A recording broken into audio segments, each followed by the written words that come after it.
There it is. Oh man, someone said more time for lotion and prayer. I was just dealing with the tabs. I'm sorry, guys. There's so many tabs, and I was just like, oh no. And then it always happens. I listen to Baron's episode, and I go, I gotta talk about this. And I'm sorry. That was crazy, but it's all good. We're here now, ladies and gentlemen. We are super caffeinated. Oh, I didn't drink the green tea yet. We're gonna get super caffeinated. Oh, that'll take effect in a few minutes, guys. Oh gosh. Already had 12 ounces of coffee. Already did my exercise. Feeling good. Again, I do apologize for being late. I'm going to be honest. Sometimes I really don't care about being late. But this time I was like, come on.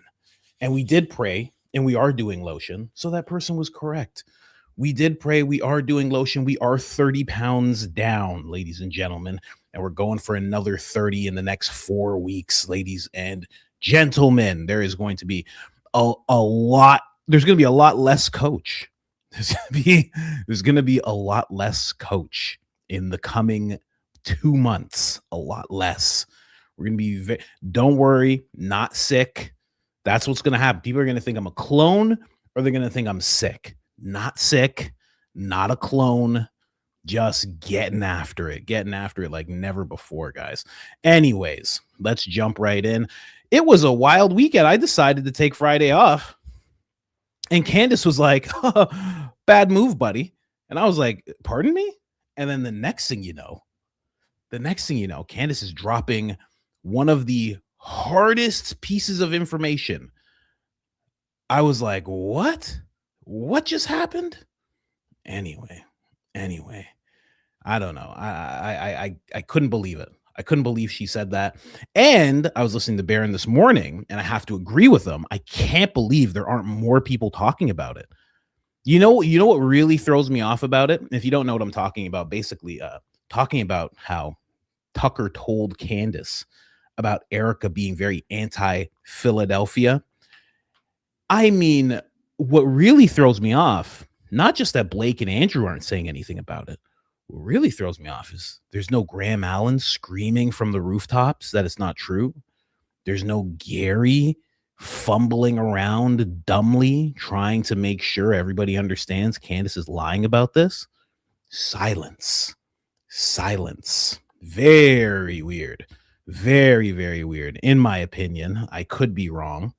But I thought for sure we were going to see a lot of people being like, that is disgusting. How dare you? Blah, blah, blah, blah, blah, blah, blah, blah.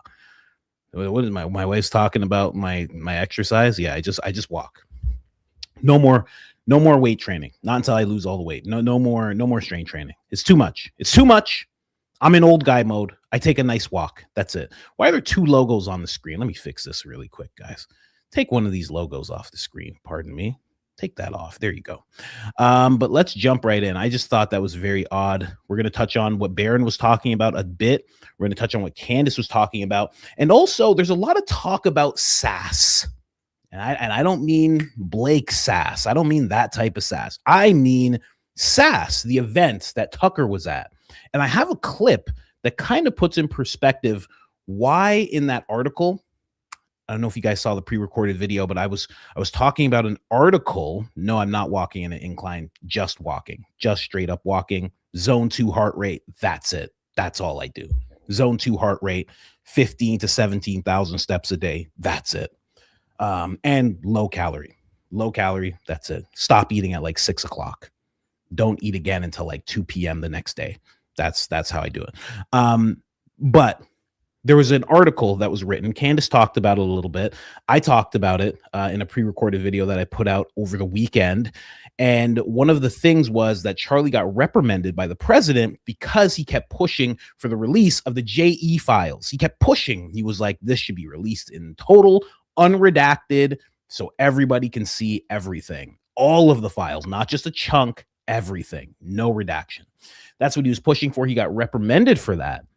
Now, kind of makes sense why what was quoted in the article is that the president felt like Charlie's event was a was a J.E. grievance fest. That was the quote that they put out there. That's what he felt that event was, and he was very upset about that. That Charlie was behind the scenes, as we all figured out because of Megyn Kelly. He was telling people to go max. He was telling Tucker. He was telling Officer Tatum, "Mama, my friend Charlie done told me to go max. Well, you go ahead, go max, baby. Quit being a shill, baby. Stop hanging around BB and hang around Charlie a little bit more." He was telling all sorts of people to go max. The president didn't like that. I'm going to show you a clip from SAS, just so you understand why there were so many people upset about what Charlie was doing and how he was doing it, because I did not see this clip. Anyway, let's jump in really quick. Whoa. Can I delete coffees? Can I delete one of these? We have 666 supporters. Get this evil off me, ladies and gentlemen. Ladies and gentlemen, someone get this evil off me immediately. I mean, can I delete one? Can I delete this? I can't even delete it. I'm telling you, I want to delete one right now. This is not planned, ladies and gentlemen. I am going to put the coffee link. I'm putting the coffee link right now. I can't believe that. When did that even happen? Good gosh. Guys, we got to fix this immediately. I'm just saying, I didn't do this. I don't know what this is. I don't know why this is, but we got to get this off. This is crazy. And yes, we are streaming on Kick and Twitch as well. We're doing both. Let's pin this coffee link. Let's pin it. There we go. It is now pinned. Good gosh. This needs to change immediately. I don't know what just happened. Please, somebody help me out there. Anyways, let's jump right in, guys. We have a whole bunch to talk about. And then also, I'm going to talk about something that happened in regards to the UFC. This is a very weird, funny thing. And I'm also going to talk about the golfer girl. Do you guys know who the golfer girl is? There's a golfer girl. I believe she's only on Instagram, maybe on TikTok as well. But I am going to show you a little situation that happened with her. Please don't let me forget, because I think it's a little bit of a BS situation, quite honestly. I don't know. Anyway, yeah, talk about my post on X. Yeah. Pray for DC. Pray for DC. You guys don't know who DC is if you're not into the fight. Daniel Cormier. He got into a deep situation with the president's family, his son in particular. I think he got in a lot of trouble, and I think it's way deeper than what we're talking what people think.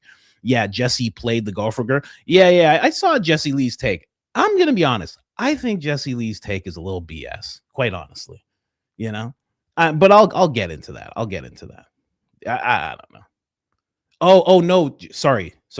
You're talking about Jesse. You're talking about Jesse on Fire. Sorry, I had that confused. I think James Lee's take on her is a little I don't know. There's a little jump in the gun, in my opinion. Little bit jump in the gun, the way he went at her really quickly. Jesse, on the other hand, he embraced her. So I made a little mistake there. Jesse and James, sorry, got that confused. Jesse had a great video about her. Great video, actually. I feel like he did. As soon as I saw her account, I was like, this account's great. Don't know the girl. Maybe I'll interview her. I'm going to be doing a lot of interviews on my just a little update for the members only. I'm going to be doing a lot of interviews on there. I'm going to be finding smaller channels, smaller platforms that I think you guys should know about that are doing great work. And I'm going to sit down with them, talk to them about their research, how they do their thing, what they're trying to move into in the future. I'm starting with Anna Escobar. And maybe I'll try and talk to the golfer girl. I don't know. We'll see. But that's what I'm going to be doing. There's another podcast that I really like. There's two girls in this podcast. I like them a lot. I want them on there as well. I'm just, and you guys let me know as well. Anytime there is, a small channel that you think needs to be noticed, and we'll throw them on the members, and we'll just have a good conversation with them. Because I know I'm lacking there, but we are getting situated with the baby, and by we I mean my wife, and I will just do I will just do the work over here. And she will just handle the screaming baby. Black Line Brief would be interesting. He would be interesting. But yeah, who's the golfer girl? Don't worry, you'll find out. Let's get into it though. Let's just start at what really matters the most. I think Officer Tatum's going to be really upset about this. If you didn't see the pre-recorded videos over the weekend, you got to check them out. Okay, you got to be a pre-recorded Paul every now and then over the weekends, guys. No, not that title. Somebody said something about 1 cup and 2 ladies. No, sir. Mr. Quigley would be really interesting if he's willing to. Anyway, let's jump in right here. This is Nick Shirley, ladies and gentlemen. No. Yeah, you understand? You understand? I mean, he's getting held up by his booty hole. I mean, absolutely unacceptable. I think Officer Tatum has a word for what this is right here, guys. I think it's prolapse. I mean, absolutely not cool. Not cool. Okay? Officer Tatum is going to be very furious with Nick Shirley over this. He is not going to just allow this to happen. I mean, where's the guy's hand? Oh, your forearm's in there. What's going on? This is absolutely disgraceful. This is absolutely disgraceful. How dare you? Mama, I seen Nick getting held up by his booty hole in June, no less. I can't believe this, Mama. I mean, you might as well put this boy on a parade. I said I was going to protect him with my security, but we don't do this kind of protection, Mama. Oh, baby, he was just wrestling. He was just wrestling with a UFC fighter, baby. That boy ain't have no control over that. Mama, he has that prolapse going on. I know about all this, all that prepping and whatnot. I've seen this. And there's 3 men surrounding him. They about to go a 3-man on Nick. I can't condone it, Mama. Oh, baby, you just absolutely dumb. That's all that is, baby. Mama, come in, look at this video. His forearm's inside that boy booty hole. Oh my goodness. Oh Lord, don't invite Nick no more. Oh my gosh, baby. I ain't never seen no wrestling like that. Anyway. Just poking fun, guys. Come on. They're just having fun. And he is a UFC fighter, you know. It's not like a random guy just in a hotel. You know what I mean? Nick is not Benny Johnson. Allegedly, according to Ashley St. Clair and Milo and various other people. I don't believe that stuff about Benny. Not at all. I think Benny's a good man. Many kids. Anyways. Lindsey Graham from the top rope with the bubble wand. Hold him right there. I've been looking for Nick Shirley for ages. Hold him. Ha.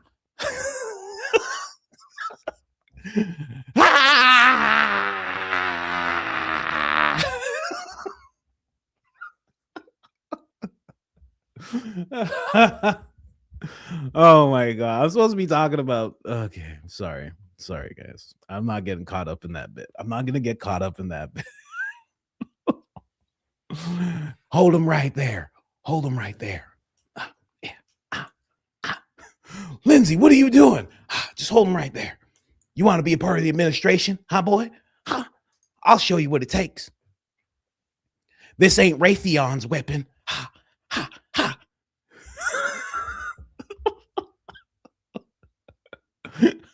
You ain't a kid no more. I found out he's in his 20s. Hold my belt. Hold my pants. Come on. Lindsey Graham's not even there, guys. He's not even on the screen. Come on. He's not even on the screen. Quit being silly. Guys. Maybe that's the picture I should just have behind me. Right? Maybe this is This is the picture I should have now. The Lindsay slam. I'll give him a gram of this. Okay. It's morning time. It's morning. Okay. It's too early for that, for those images. I apologize. Let's move on, guys. I'm gonna take this. I'm gonna take him to Disneyland. I'm gonna show him what I learned in the 33 Club. You want to join the 33 Club, boy?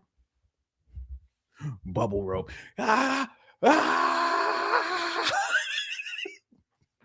Lindsay in the air like Michael Jordan.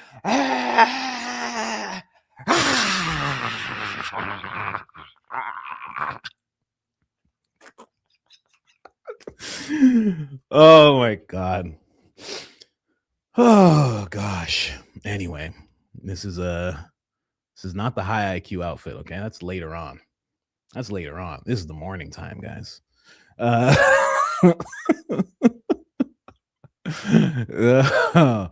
Okay, let's get into Candace's episode. Someone said now fart bubbles. Oh my God. Okay, we're going too deep. Guys. Come on. Get it all out. We're moving on to serious stuff here. Absolutely serious stuff. Candace Owens does this episode, and it is just absolutely crazy what she brings up. Now, there is something that she brings up with Dan Robocop, okay, and Tucker Carlson. They have this little back and forth, very one-sided. Tucker's just telling a story about what happened. I'll throw it on the screen here. Everybody's still laughing. we gotta clean it up here, guys. Let's get back to the facts. Okay. We've done the hard work now. Prayers for Nick Shirley, of course. DC's a rough place, man. You know what I mean? You can't just put on a suit and think it's all good, you know? They're going to come for you, right? They're going to come after you, I should say. Sorry. Put that the wrong way. We are adults. Let's act like it. Someone said Mario is a beautiful man. Yeah, he's something. And I will say this, he actually has a YouTube channel. I always thought he was only on X. Otherwise, I would have showed you this guy's YouTube channel ages ago. But he does have a YouTube channel. He's absolutely great when it comes to interviews, and he makes great content. But I only thought it was on X. Now I know he's on YouTube as well. You should definitely check him out. Mario Nawfal. It's a Nawfal. Mario. Yes, the Super Brother, exactly. So you spell it like the Super Brother and then Narfall. He's actually great. Does great stuff. But Candace here, she plays this little one-sided back and forth that Dan Bongino has with Tucker, and it makes so much sense. I'm actually gonna find it here. I'll find it while this is playing. I want to find the interview with Dan Bongino. I believe it's Laura Ingraham and Kash Patel. I'm pretty sure. I mean, that first interview where they completely blindsided all of us was just something to behold. We were all so blindsided by what they did together. Oh gosh, my nose. We were so blindsided by what they did, the way that they came forward, the way that they said there was nothing to see here, folks. I mean, it was the first time people were truly disillusioned by these two guys. Yes, there it is. Beautiful. I found it. I'll show you guys that in a second. Let me just make sure I have it here. But let's jump in here. Come on. Oh, of course it's not loading up. Oh, there it is. Come on. And now it's not even showing in full quality. It's showing like a potato. Why are you showing me potato level stuff? let me see both these guys here. Let me just this is Kash Patel, Dan Bongino. I just want their faces because they looked absolutely shook. And this speaks exactly to what Tucker was talking about. I think Tucker's telling the truth 1,000,000%, 1,000,000%.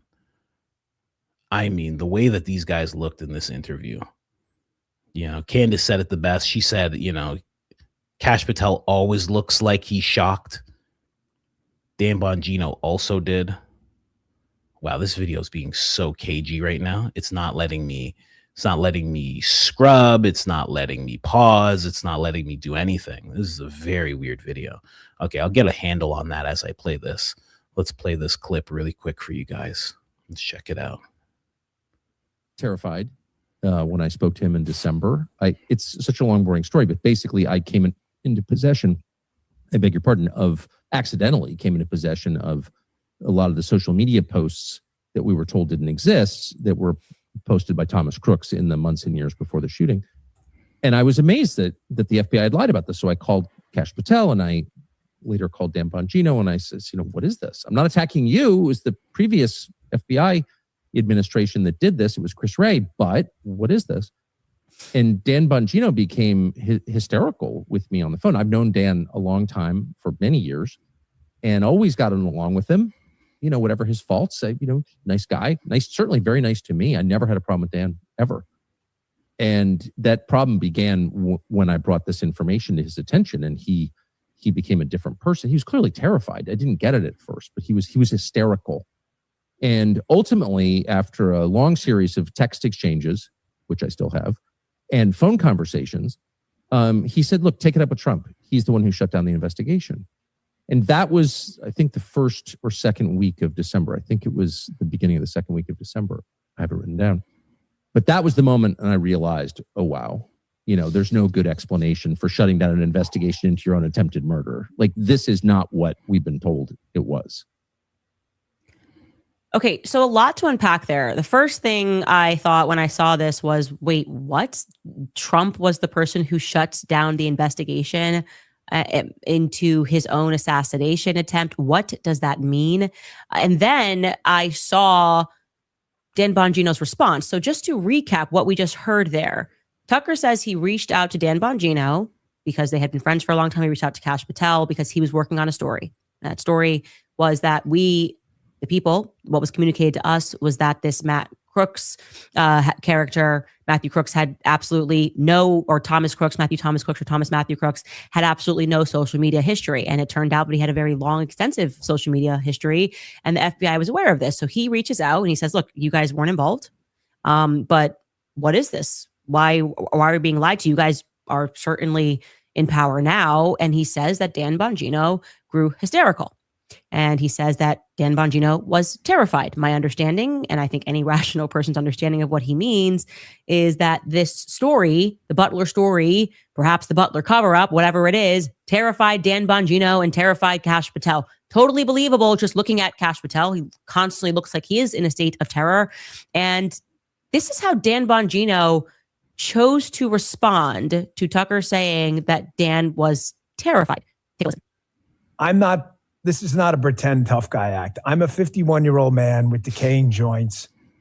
This is a hard 51. I thought he was a solid looking 62-year-old. I'm not even making jokes. I thought he was like one of those 62-year-olds. He's just straight up on TRT and he's just doing his thing. I did not think this guy's younger than Joe Rogan. This doesn't even make sense. You know what I mean? This guy's only 10 years, only 11 years older than I am. Doesn't look like that. This is crazy. I don't plan on fighting anyone in the UFC. There's no violence is never the answer to anything. I'm not interested in any of that. But I'm going to tell you straight, if you think I was terrified of Carlson, then I'm really sorry. Like, you need to take yourselves a Xanax and go find a doctor right away. That's, of all the things, like, that's the most hilarious. However, accusing me and the president of a federal crime, obstructing justice, bizarrely, the president involved in covering up the investigation into his own attempted murder, is seriously one of the most delusional things I've ever seen. And the reason I'm really starting to believe, and I mean this sincerely, that Tucker's just dumb at the, I don't have any, is he doesn't realize, like, I have these texts too. It's very interesting that he says that. I have these texts too. And Tucker clearly says that he called Dan. He said he called him and he spoke with him on the phone. And then Dan said, take it up with the president. Yeah. That's very interesting. He's only 7 years older than, like, what? He's 7 years older than Barron? Is that what it is? Yeah, 7. No, like 5, 6. I don't. It's crazy. Honestly. Wow. But I think Tucker is telling the truth. I mean, this is how they looked when they first had to bring this information to the public. This is what they look like. Look at them. Look at them both. I mean, Dan's holding it together, but he still looks like he is terrified, and he does not want to be questioned at all. Right? Kash Patel just looks like, deer in the headlights. He just wants to get back to his country music sensation girlfriend, who is completely all about just America first and has no other allegiance anywhere. I'll hear nothing to the contrary. But they just look freaked out. And this was the interview where they had to come forward and say, hey, listen, nothing to see here. Big Jeff, he did it to himself. That's all this is, that's all that happened. So I don't know, it's pretty wild. Pretty wild. They were MK'd the night right before. As much as I always laugh at stuff like that, it's like, man, I do wonder sometimes. I do go in my head like, is it possible? Like, they just kind of, because it's probably really easy by now. It's not the Clockwork Orange, hold your eyes open. And, it's not that anymore. It's probably really simple nowadays. I don't know. But I do think Tucker's telling the truth about that. I think that makes a lot of sense. And honestly, I will always talk about my biases. I don't trust Dan. I don't trust Kash Patel. I don't trust those guys. I don't think they're trustworthy. Based on what they were saying, what I was saying, good about them. What I was saying about them, just hoodwinked. So badly hoodwinked, right? I don't trust them. I trust Tucker. I often call Tucker a mainstream media whistleblower. That's what he's like. Talks about things on the inside. I've done many videos on it. He's confessed many, many, many different things on camera about the mainstream media. So I trust him more. I have to admit it. Yeah. So just know as you're watching this, right? I always want you to know what you're watching.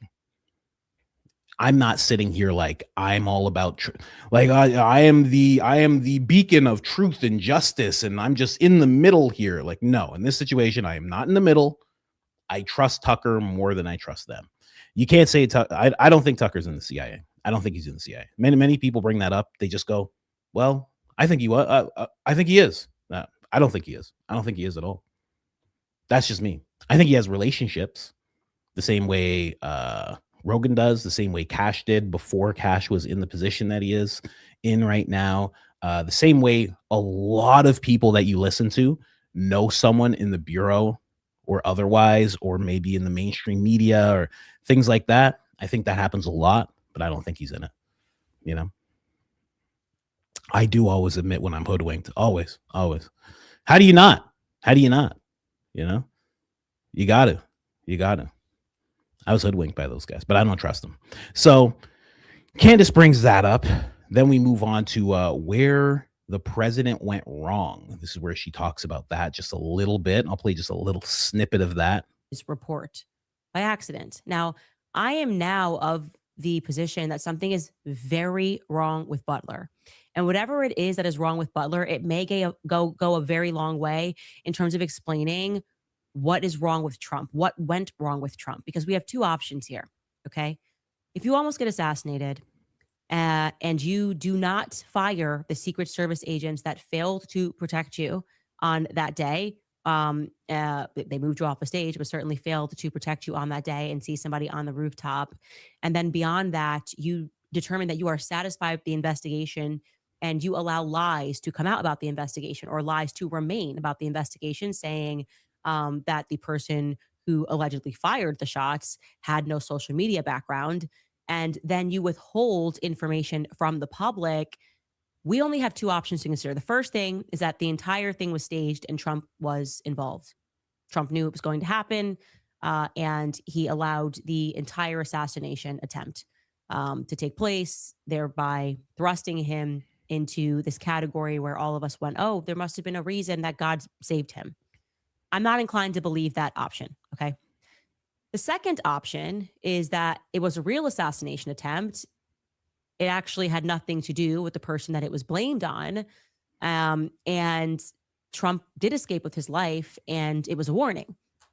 Do not ever do, well, whatever it is, like a gangster sort of warning. And I am inclined to believe that that is what happened. This would completely transform Trump. It would make him obey. It's like a gangster. Basically, you take money from a gangster, you take hundreds of millions of dollars from a gangster, they fire a warning shot, maybe because, you willy-nilly said in front of Charlie Kirk and Andrew Colvett that you were going to take somebody's money and then F them over, not know. Now, this is very interesting. I've heard this before, and apparently that's what Trump said in a room, that he said that he's going to take Miriam Adelson's money, this $200 to $250 million, and he was going to F her over. I could see him saying something like that, but I could also see him being wise enough to be like, I don't have to say that in front of any of these people. I'll just do it. It's not something I need to say. Because apparently, back in New York when he was doing his thing, that's what he would do. He didn't say it. He would just kind of be like, I'm not paying these guys. I don't care. And we'll take it up in court and we'll see who comes out on top. Right. He was known to do that quite a bit in his business dealings. So it's just very odd. But apparently, somebody's saying it there that Andrew must have been the one to go and tell. Right. I don't know why we think Charlie's so rock solid. Like Charlie wouldn't tell. Maybe Charlie told. Maybe Charlie said it to Erika. Maybe Charlie didn't realize, how, maybe he said it to Erika. Maybe it was a little pillow talk. And then you know what he said? He said, I'm going to screw her over. And Erika's like, no. Really? He's like, yeah. Erika was like, oh my gosh. She's wearing a microphone. Did you guys get that? He'll be a butler soon. Yep. You guys heard that? Huh? What? No. I was just polishing my brooch. Who knows who actually told, but apparently that's something that happened. But we don't have any verification of that at all, but I believe it at the same time. Like I believe he would say something like that. You're going to screw her over, like anytime when he did that whole thing in front of a crowd where he's talking about her and he's pointing at her. He's saying, I asked her what she loves more. Does she love Philadelphia more or America? And she couldn't answer.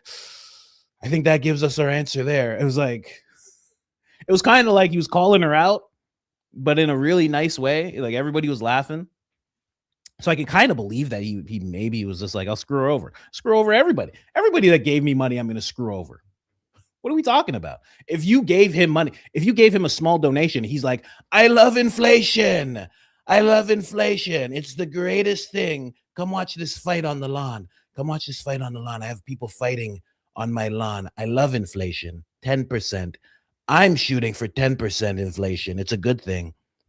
I mean, he's kind of screwed over everybody who gave him money. Why wouldn't he screw her over? So it's kind of believable, but I don't know.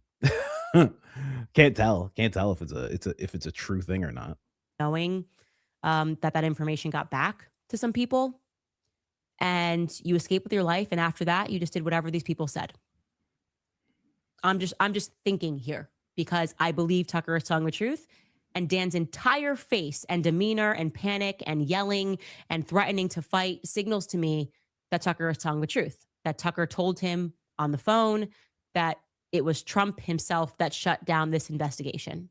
Okay. That is what is being reflected to me in the worst poker face that I've ever seen in Dan Bongino. He can't even think rationally. He's just angry and wants to fight because he's been exposed. Okay. If that version of events is true, if Trump survived an assassination attempt and then the gangsters came to him and said, you do whatever we say now, well, that could bring us to a sort of logical explanation as to Trump's behavior thereafter, because I believe that Trump betrayed Charlie Kirk by a similar lack of investigation into who killed Charlie Kirk. He betrayed himself and he betrayed Charlie Kirk. And if the same people were involved in both, which I think there is an indication, I think many of us suspect that the same people are could be involved in both, then you could see how easily that might keep Trump in line, because I think Trump is very vain. And even though he is old, he is not trying to be a hero. And his option is, we'll keep you alive and we'll make you so rich and your family so rich and you'll have land and you'll have your name on buildings forever. Trump's taking that option, right? He would rather take, I'll be alive for a couple of more years and very wealthy, rather than to sacrifice his life doing the right thing. Man, that's a hard thing. When I heard her say that, I was like, man, because you always see his granddaughter, Kai. I forget whose daughter she is. I think it's Don Jr.'s daughter, Kai. She's into golf and stuff. Man, it's like, you could do the right thing. You're going to get blown away. Death is very scary, especially when you're like him and you don't think that you're going to heaven. That's a tough thing. And then you think of your family and you're like, well, if I do this, all of them are going to be good forever. And I think that's a lot. When I talk about people, like, you know, I always joke getting dipped in baby oil, selling souls and whatnot. I always joke, you know, being dipped in baby oil. I coined that term. I should trademark that, dipped in baby oil. But I think that's a lot of what happens to people when they do give themselves up that way, is that they're trying, like, what do they say? The road to hell is paved with good intentions. And you think to yourself, man, you know, you kind of give yourself this out. You kind of convince yourself, or something in you convinces you, well, I'm going to be looking out for my granddaughter and her kids and my sons and their well-being. And if I do this, it's the right thing. But then what happens to them? Will they take them out too? It's like this. It just makes you wonder, because, you know, there are a lot of people in comment sections that should have channels, because there were so many people when this happened. Butler, think back to all the way when Butler happened. They were like, oh, this was a warning. He just got his warning and now he's going to do whatever he's told. I saw so many people saying that. And I was like, how do you, I was kind of in the mindset of, it could be a warning. It's obviously that it seemed like they wanted to take him out. And if you don't take him out, then I guess it's a warning kind of thing. That's what I was thinking. But I was also like, when he gets in office, he's going to expose these people. So, like, you know, it's not going to be much of a warning. It's you know, they're doing themselves in by trying to do this to him, because he's going to expose them. That didn't happen, right? I don't know. It's really hard to tell what that was. It seems like it was a warning, but if they got him, that wouldn't be a warning. I guess it'd be a warning to the next guy, right? JD, or, you know, whoever would have stepped in. People also say it was something that they were trying to attempt to have a crazy type of riot incident happen, because if he did get taken out, it would have been crazy. It would have been crazy. There would have been 70 million Americans who were just so disillusioned. And so even more, what would he get? Like 76 million? That would have just been like, I'm done. I had my guy. I was doing it the right way. The guy gets taken out. I'm done. And it would have just been pandemonium in the streets. It would have been nuts. Yeah. So it could have been a warning. But again, I feel like this guy doesn't need a warning. You know, I really do feel like there's a part of me that really does feel like if they just go, hey, we want you to do this and we're going to give you this amount of money, I think he just goes, okay, no problem. How much? 300. You pledge 300 billion. Okay. You can do whatever you want. You want drones? You want a helmet and drones and you're going to shoot people in Gaza? Okay, whatever. I don't care. I've never been to Gaza. I never will. I don't care. You know, I really think it's that easy with him. But what do I know? I've never met the guy. Yeah, I've heard he's a really good guy. Yeah, I've heard that too. Could be wrong. I don't know. But let's jump over to Barron, what Barron had to say about the whole Butler thing really quick. Where is the Barron clip where he's talking about Butler? Yeah, over here. Had that a little down the ways. Let's jump over to Barron really quick. But urging me to discuss Butler for the last 6 months or so, and I have refused. I've said I'm not going to talk about it. I don't want to get into it. I covered it a little bit. I investigated a little bit. What I found out kind of weirded me out a little bit, scared me. And so I decided I was going to close the book, put it away, stop investigating, and not cover it. I will say this. I believe what she will cover about it is consistent with what I knew or what I discovered or what I learned while I was investigating. I think this is going to be a very interesting discussion if she moves into this discussion. If she intends to cover this, I think it's going to be very, very consistent with the things that I learned while I was investigating it that caused me to close the book and move on. That's not how Candace plays ball. She doesn't close the book and move on. She doesn't close the book and move on. She runs headfirst into the wind. And so I think from that perspective, number one, I think it's one of the more consequential things she's going to cover. Now, if I'm right, based on reading between the lines here of what she said this week, knowing the things she knows, based on what she said, I think what she's going to cover is very consistent with what I learned. And if so, I'll be happy to fill in any of the gaps that I learned that she doesn't talk about. Or I'll be happy to say, here's what she said that I didn't know. Here's what I already knew. But I think it's very consistent, which leads me to believe that what I learned was probably right because our sources are very different.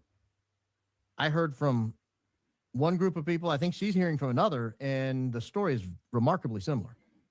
So somebody just said like, oh, I'm pretty sure that they've already talked about it before. Well, I mean, that's kind of the verification there. He already knows where her sources are, and he just said the stories are, remarkably, similar. So I'm sure they have discussed it in some way, shape, or form, but he's not going to get in front of her when it comes to her own investigation. And he seems like he doesn't actually want to pursue that whole thing, which that is the reason I played this clip. I wonder what he found. Because I know from looking into it myself, the weirdest thing I found when I was looking into Butler and I was making videos about Butler, is that Thomas Matthew Crooks, they were tracking his phone, and they tracked that somebody came all the way from DC, and they would come to his place. And then they would go back all the way to DC. They have no idea who this person is. I remember finding that they would go back to a place, pretty sure in DC. It was called the Gallery Plaza. And then when I looked on a map, I made a whole video about this. I just make so many videos. I have no idea where it is. I couldn't find it. If you can try and find it, it's probably like 100 or 200, maybe even 300 videos down. But when you looked on a map, it was this Gallery Plaza, and then literally a block away was the Bureau's headquarters. So a lot of people had the thought process that the reason that it's going back here to this Gallery Plaza is because whoever that person was that kept going back and forth from Thomas Matthews Crooks all the way to DC was actually someone that was a part of the Bureau. That was the weirdest thing that I found. I mean, his house being professionally scrubbed, that was odd. His parents having the two separate run-ins with, just people trying to, ask questions. Parents were at a grocery store one time. They wanted no questions whatsoever, or at least his dad. It was his dad. I'm not sure if the other person was his mom even, but they wanted no questions whatsoever. And then the second time, they were coming out of a very high-priced law office. Okay. And again, they wanted no questions. They wouldn't answer anything. I mean, the roof was too slopey, but then when you saw the roof, it wasn't really slopey at all. And there was actually snipers that were on a slopier roof. That lady who was running the Secret Service, when she had to talk in front of a congressional hearing, her story didn't really add up. Everybody wanted her to resign. She refused to. I mean, those are the weirdest thing. But I think that person, whoever that was, going to the Gallery Plaza and that being so close to FBI headquarters, that was the weirdest thing to me that I found. So I would love to know who that was. I would love to know what Barron found out that made him close the book, made him say, nope, not going into this. I would love to know. Hopefully Candace actually does pursue it, because then, I would feel like Barron would be a little more compelled to speak about it. And, I'm just nosy. I'm just very nosy, and I don't want to ask him personally, because then I'll have that information, and then I don't want to have that information. I want it to be out with everybody, and then we'll have that information together. That's what I'm looking for. I've had people come to me and be like, yo, you want this? I have some stuff. It kept me up at night when I found. One creator called me one time. He's like, I know something. He's like, when I found it out, it kept me up at night because I thought they were going to come and get me. He's like, screw it, I'm going to tell you. I was like, absolutely not, sir. Thank you, actually. No, I'm good. Thank you. I'm going to go work on a video. Bye-bye. I have no idea what it was. Don't want to know. If it kept him up at night because he thought people were going to get him, I'm okay.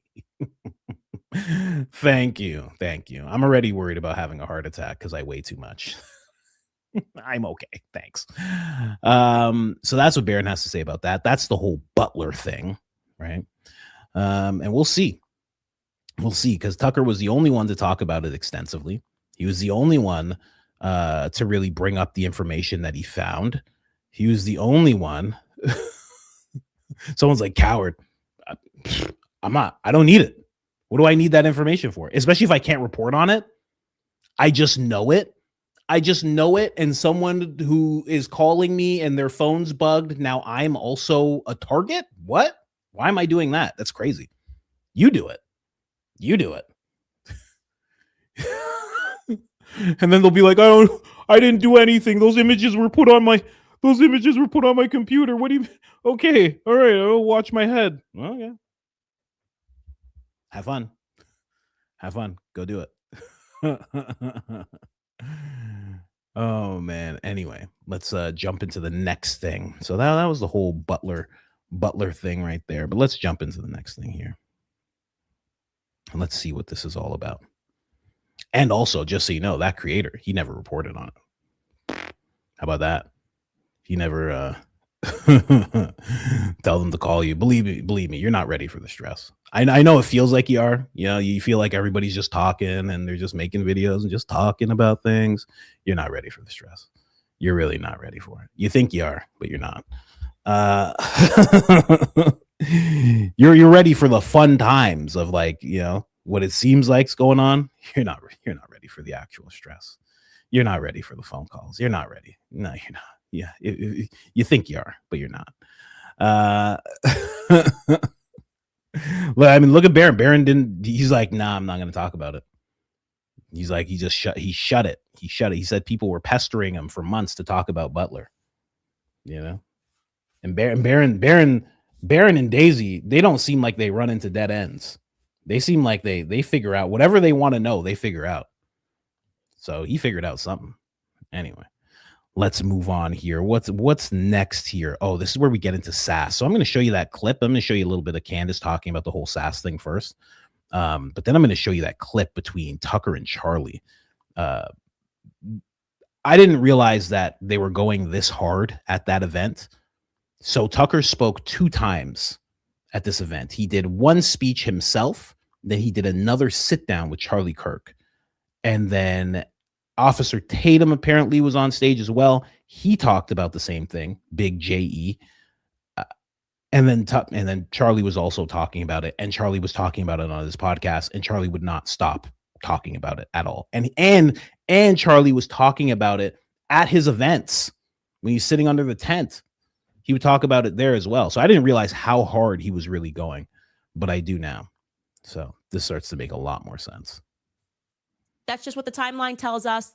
Like if we're just looking at it like a story, things got weird after Tucker hit the stage. We have said this from the very beginning since we mapped out this timeline. Well, it turns out Tucker spoke on July 11th.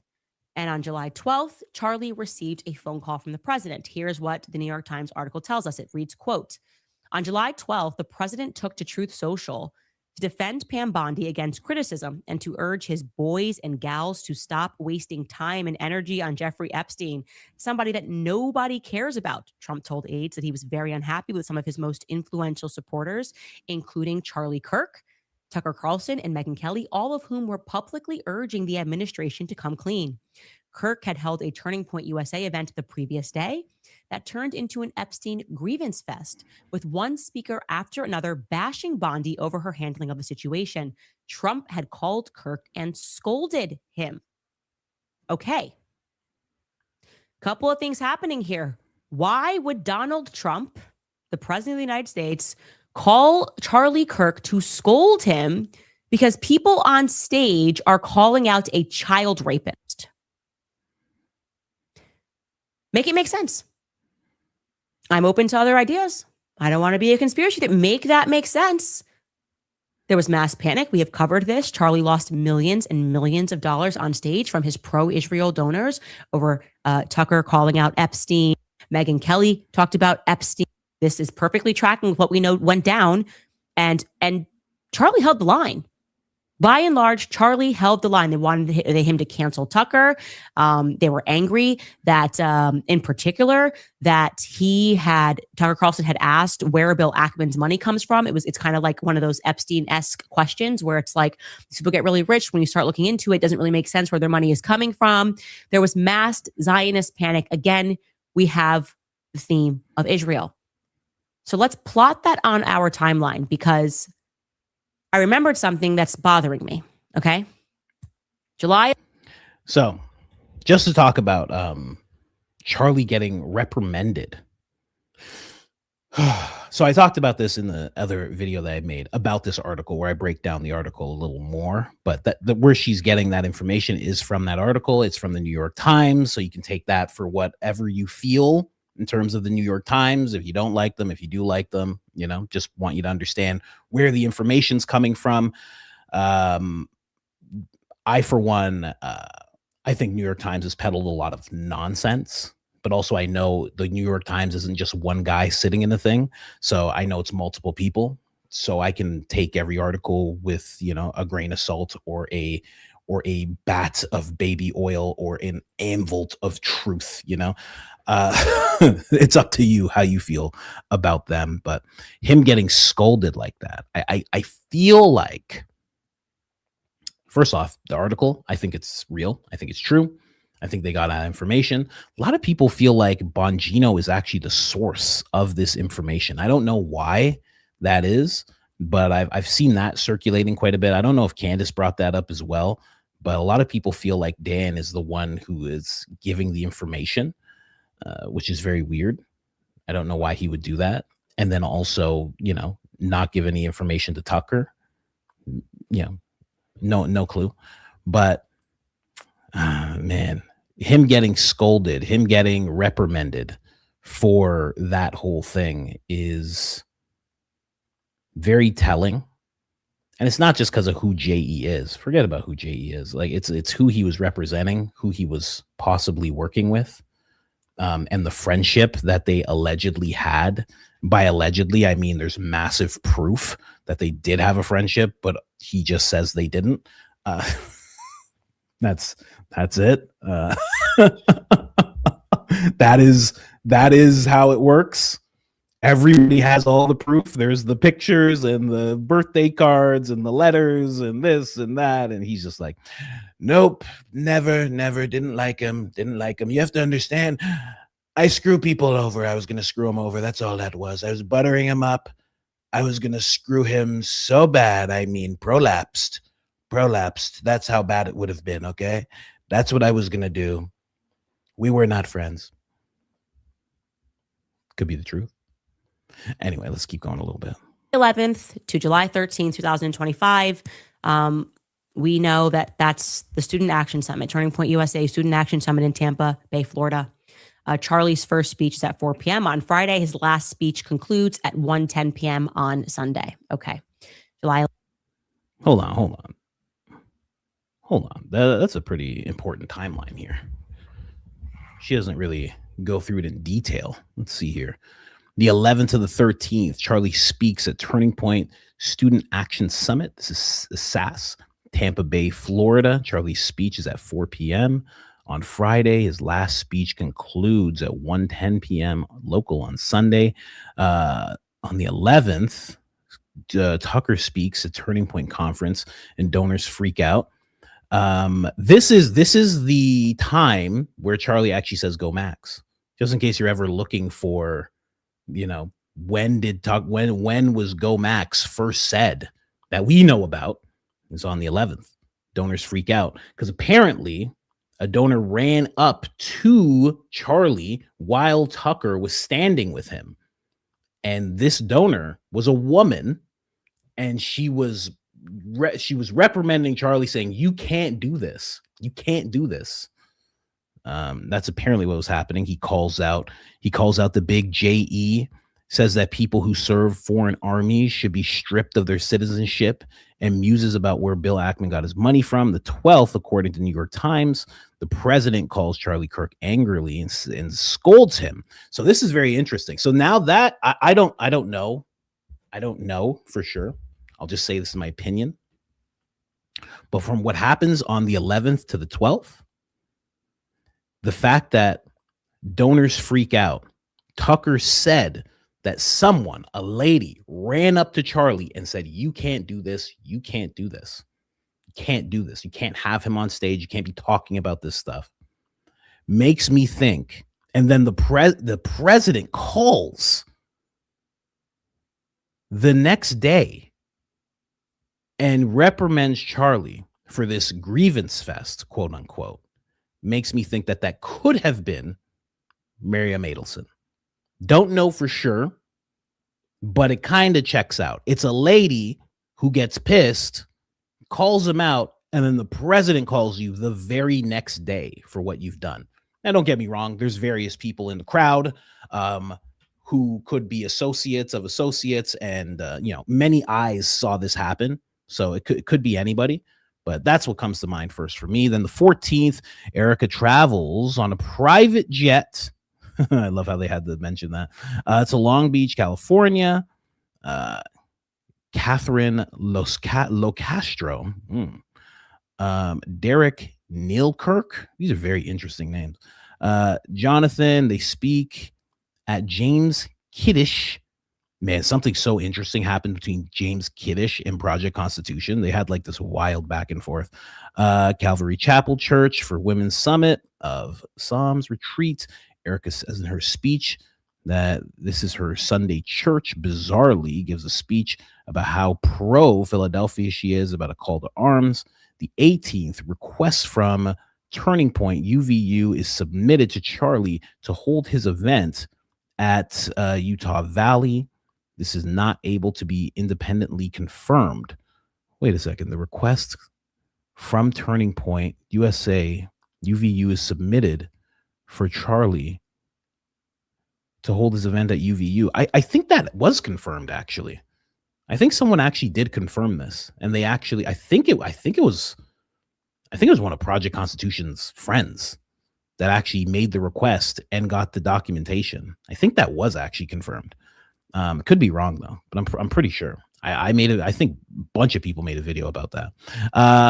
Charlie's vacations on the 20th in Maine for a couple of weeks with his family goes off radar. Mikey McCoy and his wife Elizabeth join them for the first time. Okay, so that's where we get into Candace's big news. But let's keep going with this SAS stuff. Let's move on to the next clip here. About like pro-Israel. And I was like, there's something really bothering me about this on the timeline. The first and foremost, I realized Erika didn't show up to SAS, which was unusual. Then she gets in a plane. She knows her husband is being aggrieved. She knows her husband is under pressure from Israel. She knows her husband is losing millions from Israel. And yet she gets on stage. She gets this pro-Israel intro from James Caddis and then talks about, how there's always war in Israel because Israel is great or whatever, and says that this speech is sort of a call to arms, and she's putting it in the context of women and dating and whatever. I'll let you take a little listen to this portion of her speech. And interestingly enough, in the history of Israel, as many of you guys know, because I know you guys go to a biblically based church, so you understand this, that the record of Israel, there is constant invasion and warfare in the promised land. Because of this, the land rarely has a chance to flourish uninterrupted. And every so often when a king rises up, they unify their people, they fend off the enemies, and for a brief moment, the people can finally enjoy peace. And it's not the peace that their military brings. It's the only type of peace that God can grant, true peace, where there's lasting prosperity and the people can flourish. And so the theme of Psalm 144 is this: praise and prayer to God because of who he is, not just what he gives. So again, this psalm it's a battle song. It's a call to arms, but it's also a call to trust, and it's a call to worship, and it's a call to prepare. Okay. Call to arms, call to worship, call to trust, call to understand that there's conflict in Israel at all times. And this is like, post-genocide. So I don't love that, but there was still something that was gnawing at me beyond the fact that, like I said, James Candace is this like Egyptian pastor that's like radically pro-Israel that she does a lot of work with. And he's very involved in Turning Point USA. This is literally his PragerU video. I'm an Egyptian pastor who supports Israel. And finally, it dawned on me. Okay. I'm going to explain it to you. Next up on our timeline. So she gives this speech, irrespective of what her husband's literally going through at this exact same time. Donors pulling out, yelling at him as soon as he gets off stage. He's telling Tucker to go next. Anyways, President is calling his wife. She knows this is all going on. Okay. If anybody's beefing with my husband, I'm the enemy. Like I'm like with my husband 100%. Let's get to where she actually talks about Erika and the Tucker situation. And I would love to know what Tucker thinks about this, because, she kind of just said it and she says, oh, Tucker will have to forgive me. I don't know. Wouldn't he be pissed? Anyway, let's keep going. Obviously, you just have chatter, like just chatter in the air, like about everything you just discussed and what's happening and everything we said there. We're talking about Epstein. And Tucker said to me, and I'm obviously, I'm not going to get this verbatim, but he was like, yeah, he talks about his SAS speech, and he just said they're like, taking money from Charlie because of this whole speech. And I was like, yeah, Charlie's kind of coming over to our side. He's really had an awakening about this. It's crazy that I forgot this. We know it's crazy. I have to just chime in here for a second. She says, Charlie's really coming over to our side. It makes me, and I do believe this, it makes me think that they have more contact other than just the most recent text message Candace shows of her and Charlie talking in 2023. Because when she did that podcast when did she do that podcast with Tucker? Hold on a quick second here. When did she do that podcast with Tucker? I feel like she did that podcast with Tucker not long ago. Obviously, it wasn't like last week or anything, but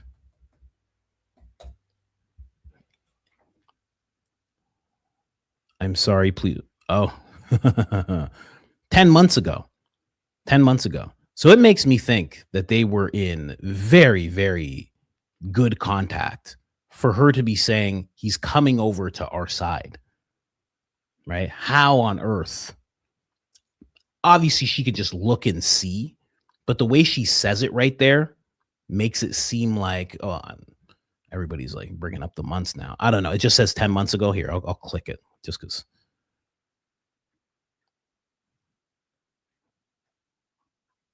We have some people from the high IQ outfit. They need to know the exact dates. A little bit of the high IQ outfit people here. It was August 1st is when it came out. So we could say July, we'll say July 30th, July 31st kind of thing. So there you go. Makes it seem like they were in contact the whole time, which makes me believe that she is holding some text messages back. Oh man, I really want to know. I wish you just drop all her text messages, but that's not how she works. I know that's not how she works. Anyway, okay, let's keep going here.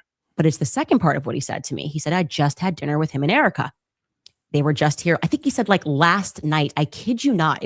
They were just there in Maine having dinner with Tucker. I remember this. I am 1000% certain. Days within me, it was like Charlie was there and then I was there. And he had dinner with Erika and Wow. Verified. July 30th, she flew in, filmed 30th or 31st. There you go. Verified by the greatest researcher in all of North America, Daisy herself in the crowd, ladies and gentlemen. What's going on, Daisy? Thank you so much for that. We appreciate it. said something, which is the reason why I was happy when they announced that Erika was going to be CEO, because before we could have ever known that Charlie was going to be assassinated, as we were sitting here in Maine talking about Israel and Epstein and what the pressure that Charlie was under, Tucker was like, I absolutely love Erika. He said this publicly 1,000 times, so I'm not revealing anything here. And he was like, she is like hardcore on the anti-Israel train. And that she had gone in on dinner about everything. And that, you know, this is who Erika was. And I was like, oh, wow. Like, I actually never got to spend that kind of time with her. Like, I know Charlie's coming to the other side, but I never really speak to Erika like that. And they had this dinner in the midst of all of this SAS stuff. And I happened to be in Maine. And when I look at that and I plot that on the timeline, it convinces me that Erika is a psychopath. Genuinely convinces me that Erika is a psychopath because, and please, Tucker, forgive me. I had to share that. I know you like her. I know you're a fan of Erika. I know we have different opinions and different perspectives, but this doesn't make sense. This does not make sense that Erika gets on stage and is pro-Israel, blinks and is at dinner and is anti-Israel, more anti-Israel than Tucker. I mean, than Charlie, as we're talking about all this Epstein stuff and Charlie's under pressure. And then as soon as Charlie passes away, she's up on stage with Barry Weiss saying anybody that doesn't support Israel has brain rot. That's a psychopath. That is somebody who can be someone else in every room. And we have told this story over and over again about Erika. This is why I caught her in a bad frame there. This is why I say she's like Kamala.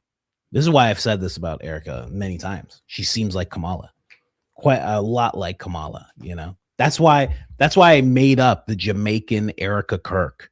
That's like, yo, bless her. Yeah, you seen?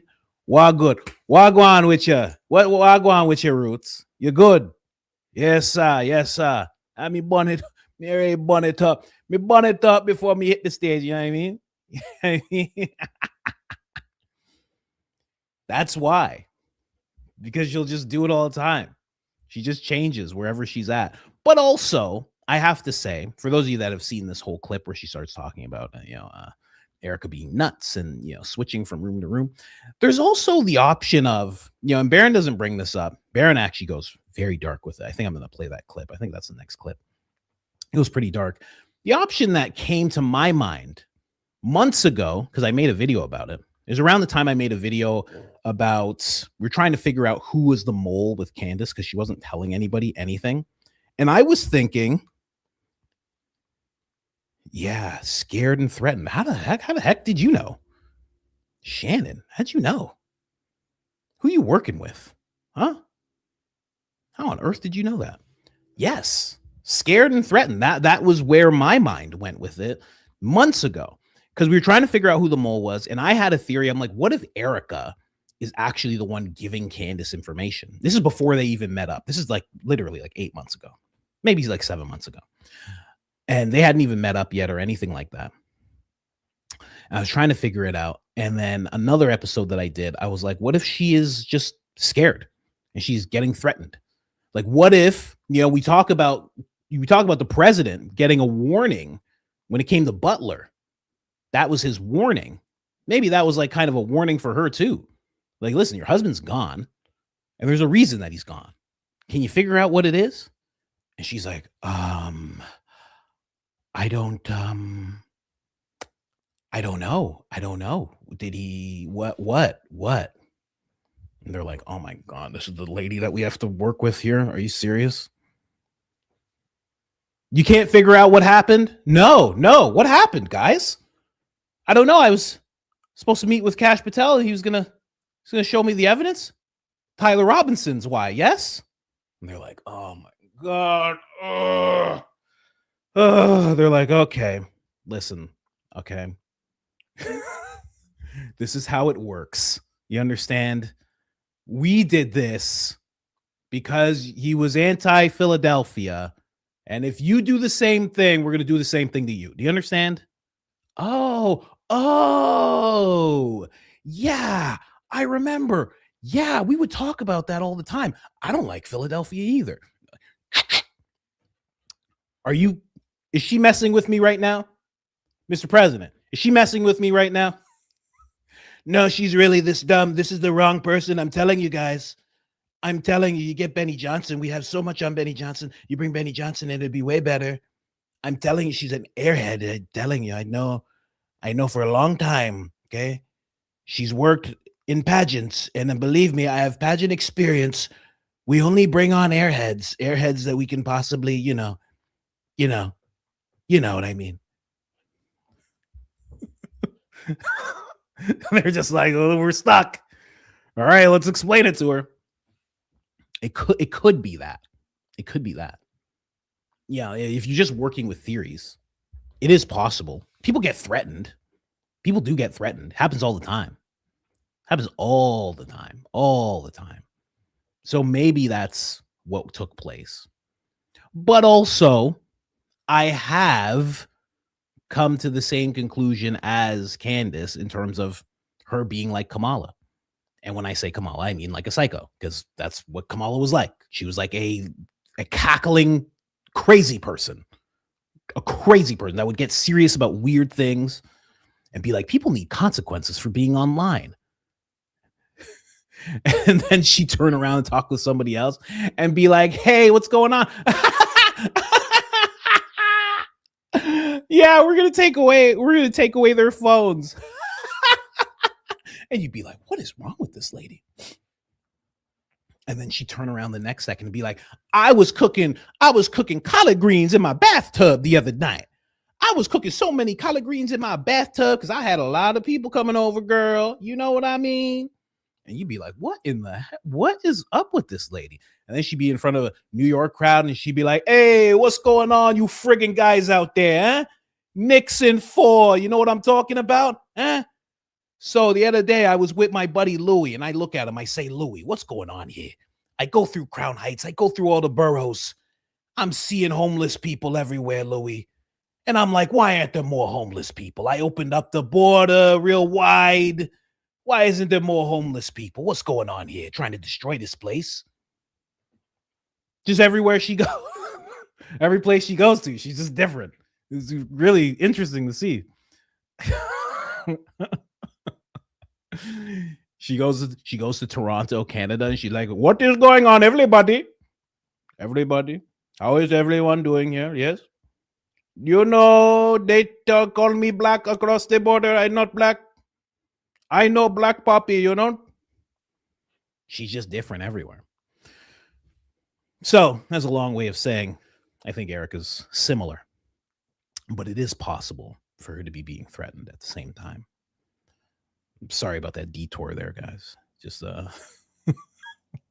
my apologies for the detour there. Let's keep going. Literally just commutes her entire personality depending on who she's in front of. Like there is no personality. It's who is the audience. I'm a Catholic if I'm in the back of a church and I'm with this donor who's got a lot of money and Stacy taps on their shoulder and I share how Charlie was about to become Catholic. And then the woman, as I shared with you guys, gets on a plane, brings back a relic of Saint Michael because Erika's so hardcore Catholic.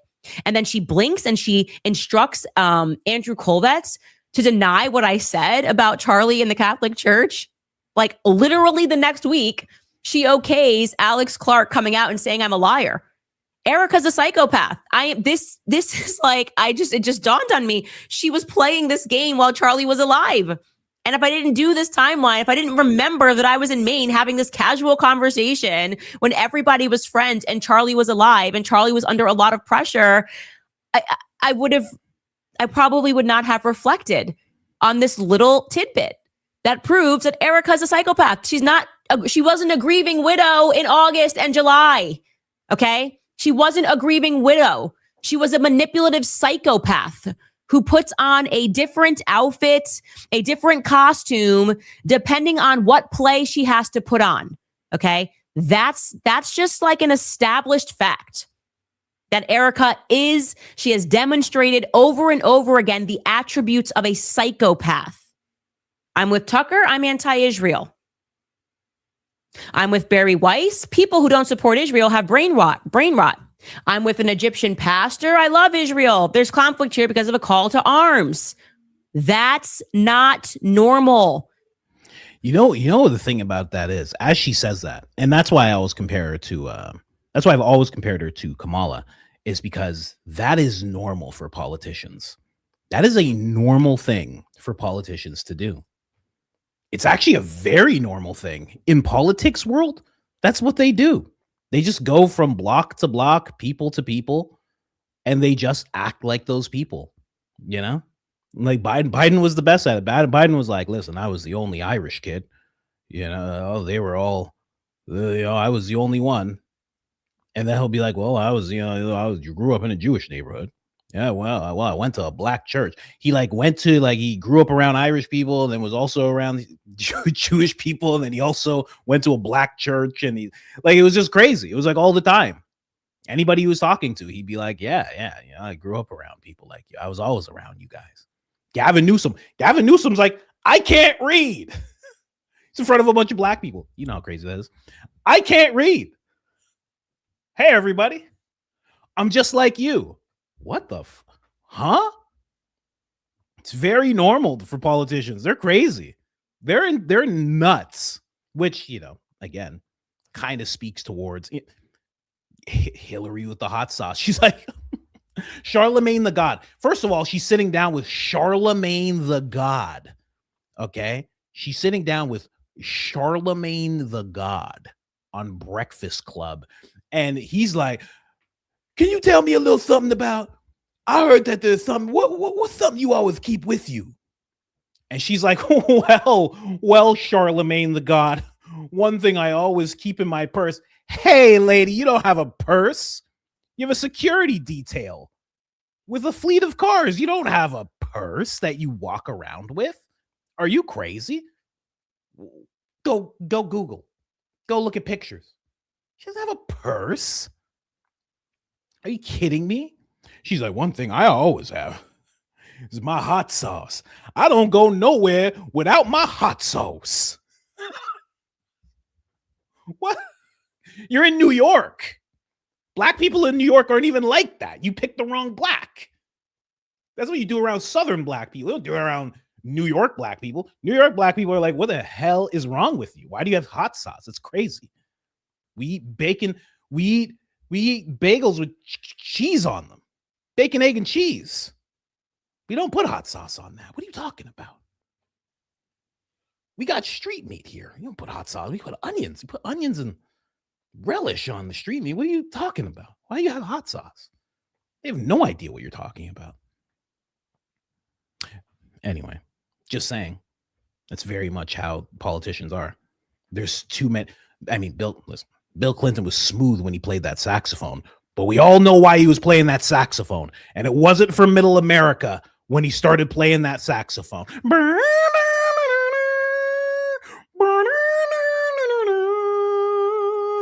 I mean, I liked it. It was smooth, but we all know why he was doing that, right? This is what they do. You ever seen, what's her name? She's in Alberta. What's her name in Alberta? Danielle. Is it Danielle Smith?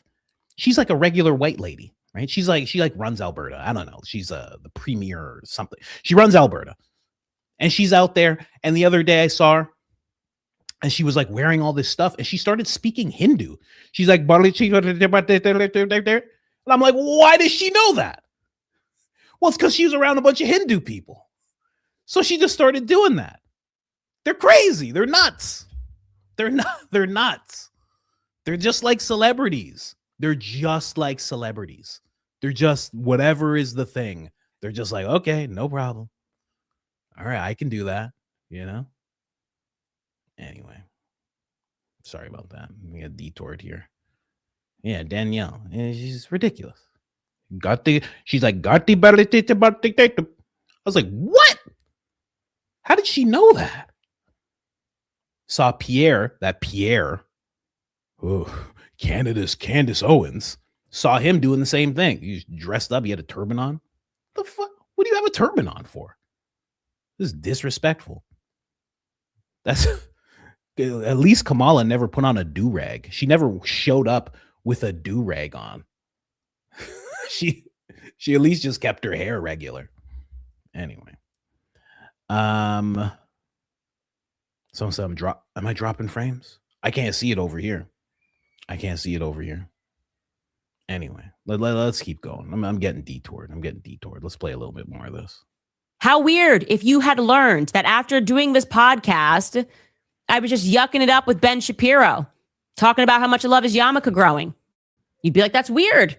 And I was like, oh gosh, these like terrible Palestinians, they don't have a right to any land. Who are? She said his yarmulke growing.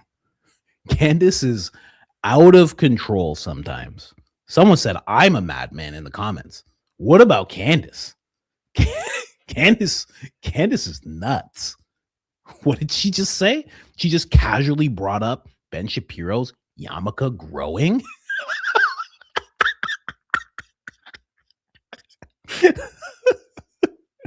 Oh, somebody said, what is that? The small hat. It's the small hat. She's saying that the small hat is growing. That's nuts. Casually drop that? She just skimmed over it. They don't even exist. Palestine doesn't exist. That would register to you that I was a psychopath, because it's hard to do that. It's hard to perform in front of people. I don't understand genuinely how Tucker can like her. I don't. And maybe it's because he is usually off on a boat fishing, doesn't watch or a lot of podcasts. Highly doubt that he is watching the timeline and the conflicting Erikas. She doesn't have time. She's a graduated school. She's not graduated school. Everything she says is in conflict with the thing that she said yesterday, because there is no personality. There is no personality. And also, I mean, the big thing is nobody calls it out, right? This what we're witnessing is the first time of it being called out, right? The people went back how many years when it was a Summer House? If you guys don't know what Summer House is, that was the reality show that she was on. It's called Summer House. They went back years and found that stuff. They went back even further and found the little movie thing. They went back even further and found that promotion she was doing for EMPs, where she had the agency director on, and they went back years and years. No one had ever done that. No one ever said, you know what, let's call her out at every single turn. No, that's never happened before. You know, that's also why this is happening. Yeah. Now it's happening daily. Now it's happening every day, all the time, 24/7. And it's not just Barron and Candace and, YouTubers. There's so many people on X with all of these things, all of these inconsistencies. So, and she didn't think this would happen. She didn't think anybody would pull up Summer House. And I'll tell you one thing, the one person who definitely never did this was Charlie. Charlie never did this. Charlie was just like, she's great. Tyler's like, she's great. She's deep in her faith, et cetera, et cetera. And Charlie's just like, great. All right. And then as a Christian, also, you're supposed to forgive. So you're not even supposed to really care about somebody's past all that much, But I feel like if he did look, he'd be like, I don't know about you. I feel like, I'm not gonna, I don't know their love. You never know a love between two people. But I feel like without the love, just first meeting her, if someone laid out everything, he would have been like, I don't know about you, actually. You know what? I'm pretty sure I'm going to be president. I don't know about all this. I don't know. You're in Romania? What happened? You're not allowed back. Okay. What else? You're on reality TV. Oh, I hate reality TV. Okay. What else? Your mom has contracts with the DOD? Oh, okay. I kind of like that. I actually know the head of the DOD. Okay. That's pretty cool. I feel like he would have weighed it all out and he would have been like, you know what? It's probably a different girl I could go to. But who knows? Who knows? Anyway, let's keep going here. Barron. Yeah. Mike Riley, the sex sells thing. Yeah, that's what she said to the guy. And, she went out with Caleb. I don't know. I feel like if he tallied all this stuff up, he might have just been like, you know what? And again, I'm not saying he would have been married to her and he would have been like, I'm leaving you. I don't mean that, because then they're already in love, and love sees past all that stuff. Love doesn't care about all that stuff. I just mean when they first met, if he had. Somebody said she took his V card. How dare you? Listen, people can say whatever they want. I've had people argue me this constantly. It's hard. It's real hard. Even as someone who's deep in whatever faith, as a man who's over 6'3", oh, that's a hard card to hold on to. Oh, don't act like you don't know what I'm talking about, ladies. That's a hard card to hold on to when you're over 6'3" and you have a company at 18. Oh, and you're going from state to state all the time. I don't know, guys. I don't know. You really don't know. People keep on, like, anytime I bring this argument up, people act like they knew Charlie in high school. Oh, I was always around him. They act like Andrew Colvett. Actually, Charlie always said he would always talk about not wanting to knock him down in high school. Let me tell you something. This guy could have been knocking him down. He could have been knocking him down. You don't know. You don't know. You have no idea. He could have been knocking him down. Yeah, he needed Candace to write a thing, this, that. You do that. You got a girl who's a friend. You're like, come on, write this thing for me. Figure it out.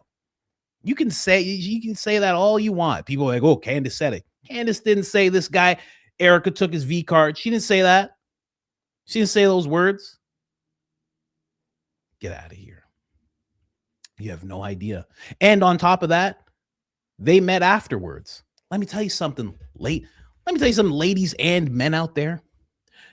People lie about sleeping with people from time to time. I know. It's wild. I haven't always been saved, ladies and gentlemen. I've hung out with all sorts of people. Sometimes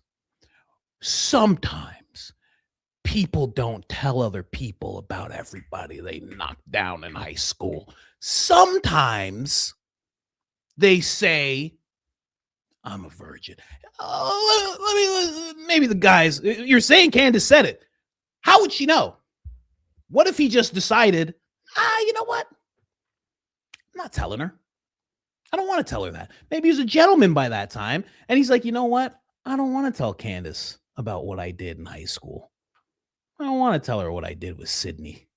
I don't want to tell her about Tara and Sydney and Rachel. I don't want to tell her about it. I don't want to tell her. I'll say nobody.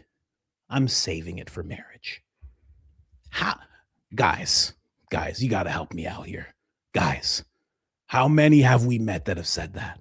How many have we? Let's not get into it too much.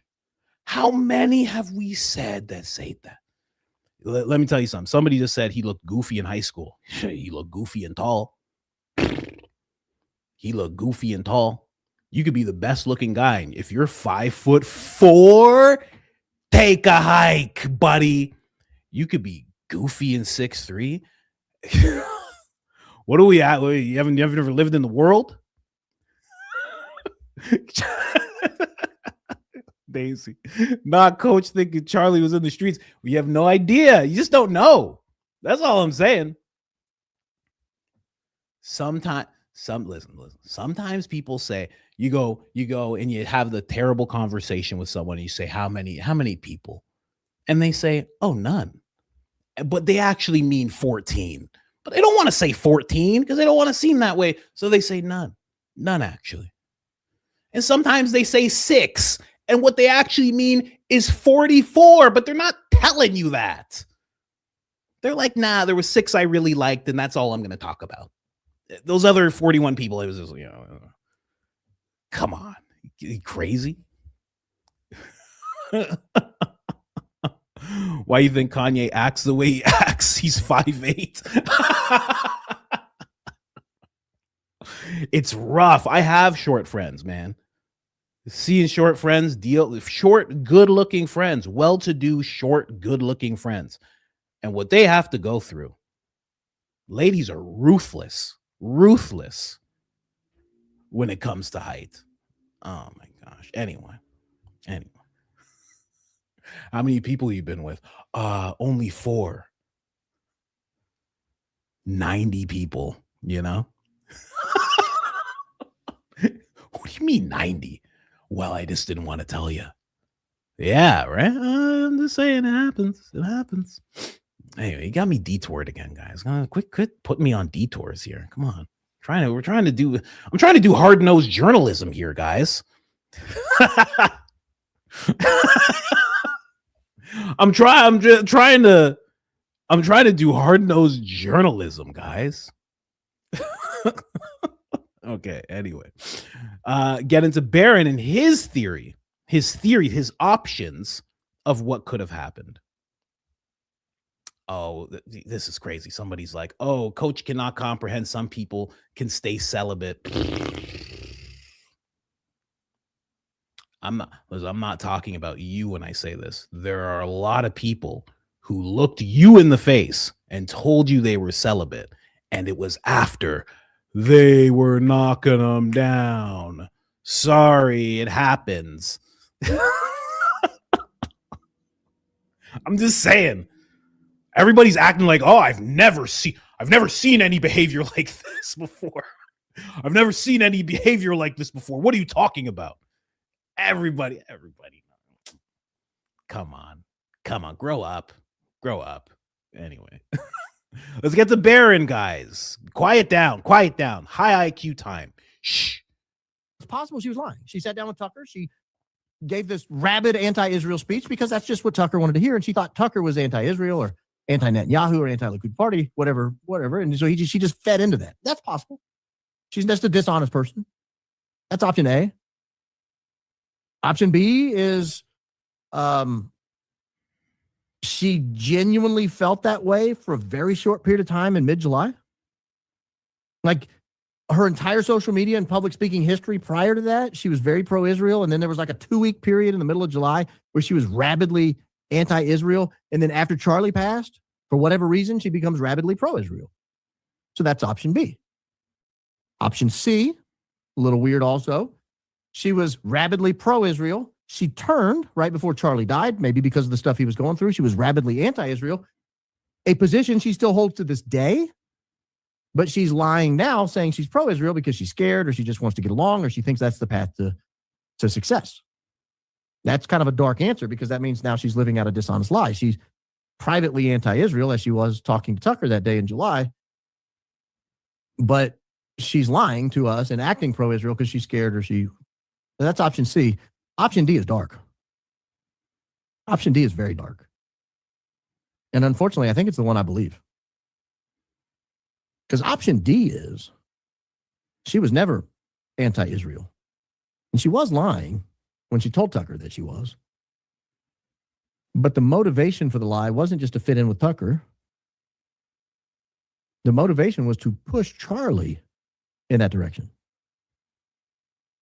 That she wanted Charlie to be anti-Israel. And think of the consequences of that. If she was pushing Charlie that way behind the scenes, look how that worked out for him. Because who was it giving Charlie the hardest time? It was the pro-Israel donors. They were the ones calling Charlie saying, you got to not associate with Tucker. You got to not associate with Candace. You got to push back on these people. You can't have Dave Smith show up for what is billed as a debate at the Student Action Summit. And then Dave Smith takes a proverbial club to Josh Hammer's head and just beats him. Metaphorically.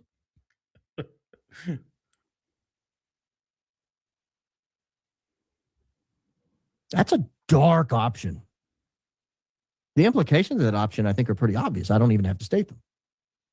But it's a dark option. But it fits in with the speeches that I played tonight, doesn't it? Option D fits in nicely. Because option D means she was poised to take over. And that she knew she would take over.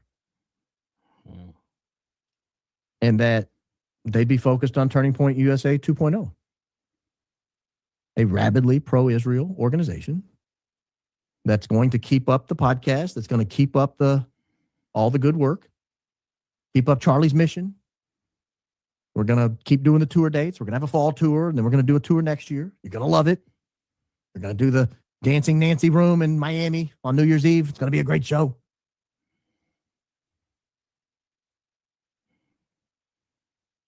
And it keeps up with the, merch sales and the hat sales and the thanking the team. Oh, what an event of the century we pulled off. That was amazing. Well, option D is very, very dark. That's a very, very dark option right there. When I was first listening to Candace, I as soon as she went into the whole thing, I was like, is there no area where she thinks that she could be just scared for her life? She is now, and people have brought this up, why would Charlie want her to take over the position where he was in grave danger, so much so that he is now gone? Why would he want her to step into that position? Because there would be danger there. If we take that same thinking, we can think that there could be some kind of threat towards her life. But then also we have Victor Marks, the black-eyed pastor, who said that they're not coming for you. Don't worry. You're fine. You and your kids are safe. But even that seems like a weird threat. Think about that. Think about if you had somebody close to you and they lost their life that way, and then someone messaged you that you knew, and they said, don't worry, they're not coming for you. They only wanted Charlie. You and your family are safe. Wouldn't you be like, whoa, hold on. I just got threatened in a very weird way. I don't know. I'm just saying. I'm just trying to have thought process here. Someone says she is the danger. I don't know. It's hard to tell. Especially learning so much from Barron about Andrew. It's like we could act like she's more dangerous than Andrew if you want. I don't know. From what he's worked with, who he's aligned with, the way he's running the show now, what he's doing with the show, has his own YouTube channel, trying to use the show to get the YouTube channel going, actively just going against everything Charlie said, and then also saying in front of everybody's face, hey, man, this is how he felt. Yeah, no, trust me. You can trust me. I don't know. He's right beside him. Said, hey, it was supposed to be you, Candace. You and Tucker should lay low. You guys are on a list. That's darker than Victor Marks. It's crazy. It's crazy. Someone said Erika's come a long way. Kind of. See, this line of thinking, don't sell Erika short. She's come a long way. That line of thinking, like the way you phrase that, is that she did everything. She did everything to get where she is. I don't think so. Not a chance that she was the one behind it all. She was like, I got this. I know what I'm going to do. No. I don't even think that was where Charlie was at. And Charlie's great. And Charlie's intelligent. I don't even think that's what happened with Charlie. I've made episodes about it. I think they were nudged along in the path that they were on. And now how much you embrace it and decide, how much you're going to go along with these things, that's a different story. But I think they were nudged along. Charlie gave a speech and a guy came up to him and said, don't go to college. Start this company instead. I'll front all the money. I got it. What? There was a guy in Charlie gets out of this X-Men school. He has this spiritual advisor who's like, you are going to pass away young. You're right about that. Then he meets that guy who's like, start a company instead. Then he meets another guy like Rob McCoy, and he's like, you should start a faith organization. Then between all that time, the whole time, he's the bag boy for Trump Jr., and he's getting aligned with that family. His father was an architect that worked on Trump's projects. What? That doesn't sound like he was just clawing at it by the, you know what I mean? That doesn't sound like you're just clawing at it. It sounds like there's something kind of laid out for you there. Sounds like it. Candace broke away. Candace was like being like pushed in position. She even said like she felt like people were like handlers around her. She broke away. Well, if those people were like handlers, then what happened with Charlie? Did he still have handlers? Then you have Andrew around him all the time. I think Erika had the same type of thing. She had her mom around her the whole time. Go say hi to that person, that tall guy over there, down there. You should say hi to him. You recognized him, right? You saw him. Why don't you go talk to him? No, Mom, I won't do that. Then Tyler's like, hey, you got to meet this tall guy over there. Doesn't sound like she was kind of doing the whole thing herself. But again, what you're willing to accept, what you're willing to say, okay, I'll go along with this. Okay, I'll go along with that. Okay, I'll act like this. Okay, I'll act like that. That's up to her. But I don't think she's smart enough that she was running the whole thing. And if option D is correct, then I think even that was a thing that she was nudged towards, you know, allegedly. If option D is real, I think even that would be something that somebody was like, hey, this is the next step. This is the next step. This is what has to happen. I don't know. The whole thing is dark. Barron was 100% right about that. Very, very dark. You want to see the SAS clip? Zach Costello posted this. Shout out to Zach. Does great work. This is a SAS clip. Listen to this. And people who voted for Trump, not the left, Trump voters rise up on the internet in full revolt. And not just on Twitter, where there are some wackos, to be honest, and me, you know, non-wackos too, but like normal people, you know, 65-year-old Trump voters who were like, I don't, you know, believe that aliens running the government or anything, but you're lying to me. And not only are you lying to me, you're patronizing me and calling me names when I ask questions. You're acting like the freaking liberals do. When they don't want to answer a question, they just call you a racist and move on. Like, no, I voted for you because I wanted you to respect me as a citizen and pay me the compliment of treating me like an adult. And you're not. This is Charlie allowing Tucker to call out the president right now. Just not. So I do think I know something about it. I do think that most people in the Trump administration, including the president, like didn't realize that they were stepping into this. I think a lot of people at DOJ, including Dan Bongino, who I consider a decent man and a man of integrity. He might resign over this. He's threatening to right now. I think they kind of got blindsided by this. I think it was, I know it was Pam Bondi who issued this statement. And I don't think Pam Bondi's a bad person. I don't think she's covering up for Jeffrey Epstein. Here's what I know to be true, since you asked. They don't have any information on Jeffrey Epstein's sex crimes, actually. And they never have had any. Because in 2007, under the Bush administration, when he was indicted and the search warrant was issued, if you read the search warrant, which I think is online and you can read it, it's written in such a way not to reveal information about Jeffrey Epstein, but to hide it, to protect Jeffrey Epstein. He was being protected then. And so they didn't gather the information. I've never had custody of information showing who was having sex with these under as part of this blackmail deal. Like, I think that's the actual truth. So the real scandal here is who he was working for and where the money came from. That's the actual scandal. And no one will say anything about it because the answer was it American intelligence? No, was it Saudi intelligence? The British intelligence? It was Israeli. And everyone's embarrassed to say that. This is Charlie allowing him to say this. And you can tell Charlie's kind of doing the thing. I always say it's like the mainstream media thing. So who was it? I don't understand. Was it this person? Was it that person? Was it that person? Because he knows exactly what Tucker is going to say. The reason that he has him on stage right now is to say what he's saying. None of this is blindsiding Charlie at all. Charlie wants him to say this. Charlie wants him to go max. That because you're not allowed to say that or something because you're a hater, but you're not a hater at all. You can think Israel's a great country that deserves our support, as I do. My best memories are in Israel. Yeah, it's great.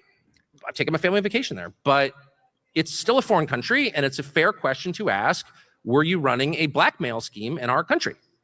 And I think the answer is yes. So they were asked, and like, we're not going to tell you. And it's like, well, so why are we sending you all this money every year if you won't answer a simple question? If you're actually running a criminal enterprise in our country, which it seems like they were, then you should answer the question. And no American citizen should be embarrassed to ask that. It doesn't make you a hater or a wacko. If the former Israeli prime minister is living in his house, like, what was that? That's just a little tidbit. And Daisy's like, Charlie was asking the obvious not answers. Yeah, exactly. He was not blindsided by this. He wanted this. He wanted this not just from Tucker, but from anyone who was willing to talk about this type of stuff. Again, I've said it before. Even Officer Tatum came forward and was like, Charlie told me to focus on this topic when I could have talked about other things. You know, Officer Tatum, he has a whole bunch of things he could talk about. Obviously, we've learned Officer Tatum's knowledge of booty holes and whatnot is just extensive, very extensive. So, he could have talked about many things. He chose to talk about the big JE and what was going on there. So, yeah, I when I saw that clip, I was like, wow, like I didn't realize how hard Tucker was going. I heard Tucker's speech when he was by himself. When he was by himself, that's one thing. The reason that this is a lot bigger, in my opinion, is because he is, where is it? He is sitting with Charlie. He is there with Charlie. Charlie is putting himself. You have to remember, and I always say this, people in politics, right? They're nuts, but also, yeah, and I consider Charlie in politics. People in politics, they're nuts, but also they make statements. They don't just come out and say things. They do things. They make sure to do things in public. And that is the statement. For him to be sitting with Tucker while Tucker is saying this, asking the not answers, as Daisy put it, that is a huge statement that he's putting forward in terms of where he stands on this whole thing and how much he's willing to do. And then directly after this, he gets reprimanded. You know, he gets yelled at by a donor. The president calls him. He gets reprimanded. So, wild stuff. This has been way too long, guys. I did not intend to talk about all this for this long. I still got to talk about Cormier just because it's funny, you know, just because it's funny stuff. Cormier and Eric Trump. So stupid. It's such a dumb thing. Anyway, I got another Baron clip here. What was this one? I forget. Dan, oh, look at the emojis. It makes sense. She knew it was coming, allegedly, in my opinion. It makes sense. And I'll say this, I'll blanket the whole podcast tonight with the word allegedly, in my opinion, because I can't know whether she made those comments. I wasn't there. I haven't heard from Tucker. I have no idea if Tucker heard that. But I know that Candace said it, and I know it's been about 49 and a half hours since she said it. And I've not heard a denial from TPUSA that, no, she didn't say that. Now, it's possible I missed it. I've been gone. I haven't seen everything they put out, but I would think I would have seen that. So, Andrew, Blake, ball's in your court. You guys like to be the Fed slop pushers. You guys like to be her cleanup crew. Clean up aisle 6 right here. We got to clean up aisle 666. You got to address this. You cannot wait until Monday morning on your podcast. You have to address it tonight. You have to address it tonight.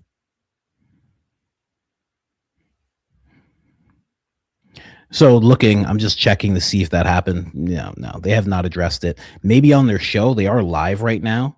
So maybe throughout this show, there will be a little addressing of that. But I don't know, man. I haven't heard Gary yelling about it. Like I said, I haven't heard Graham yelling about it. I haven't heard anybody talking about it. It's really weird. You would think that would be the first thing that would come out of their mouths. But no, nothing as of yet. Weird. Very weird. All the usual suspects that usually attack as soon as Candace says something have not been saying much. So we'll see. We'll see if they actually address this whole thing. And I really, really don't think Candace is lying. I don't think Candace is lying at all. So there's no way Candace would just make that up. If she was going to make something up, there's no way she would include Tucker in it and then not tell Tucker and just have Tucker out here like, what? Because then Tucker goes, oh, I didn't say that. And then Candace looks foolish. So that's That's just not a possibility in my books. So this is a real thing that really happened.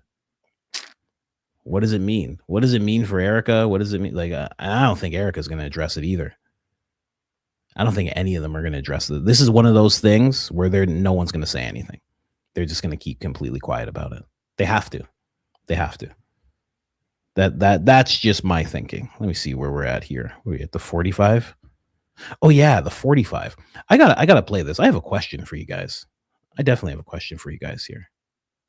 Was the second longest overnight stop. That was 16 hours. Okay. Also, of course, September 8th is significant because it's the day that Mitch Snow is convinced that he saw Erika Kirk at Fort Huachuca leaving a hotel. Okay. Well, what hotel did Bradley Hansel stay at on Fort Huachuca on the 8th? That's interesting. We'd like to know. So we decided to file an FOIA request for his travel logs. That's the beauty of everything being paid for by the tax dollars, is that we have this ability to file an FOIA request. Okay. Who did he pick up? That's what we wanted to know. Who was on board with Bradley Hansel? And we got a very unusual response. Now, we have been filing a lot of these requests. Like, we're going to be experts by the end of this. And we've heard, hey, you need to make your request more specific, or hey, this department doesn't have your request. This is the first time that we've been told we're number 3,000 on a list and we're not going to be able to get back to you. We don't know when we're going to get back to you. Here's the exact language of the response that we received to figure out who was on this plane with Bradley Hansel from Tucson to Fort Huachuca. It reads, quote, although we have already begun processing your I don't need to play all this towards what I was saying. Is it possible? What's that guy's name? What is it? Bradley something or other? I wish I knew. I can't spell his friggin' name. I almost said it. I know I wrote it. Bradley Hansel. Beautiful. I found it. Thank you, my search. Perfect. Is it possible that he's confused? Is it possible Mitch is confusing this Bradley dude with Brian Harpole, and that's who he saw with Erika? Is that a possibility? I wonder. Part of me says no, but part of me says like possibly. I mean, look, he doesn't know these guys. He doesn't even know who he was looking at when he was looking at them.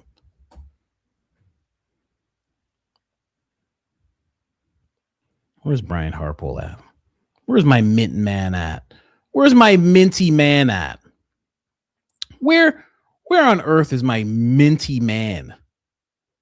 The Brian Harpole. Where is he at? Let me see here. And it is normal, apparently. I've had some people reach out to me with the when it comes to the FOIA requests, and they say it's actually very normal for them to just like not answer you. The fact that they're even answering her apparently is like a big thing, because they just don't answer people sometimes at all. They just let you kind of twist in the wind.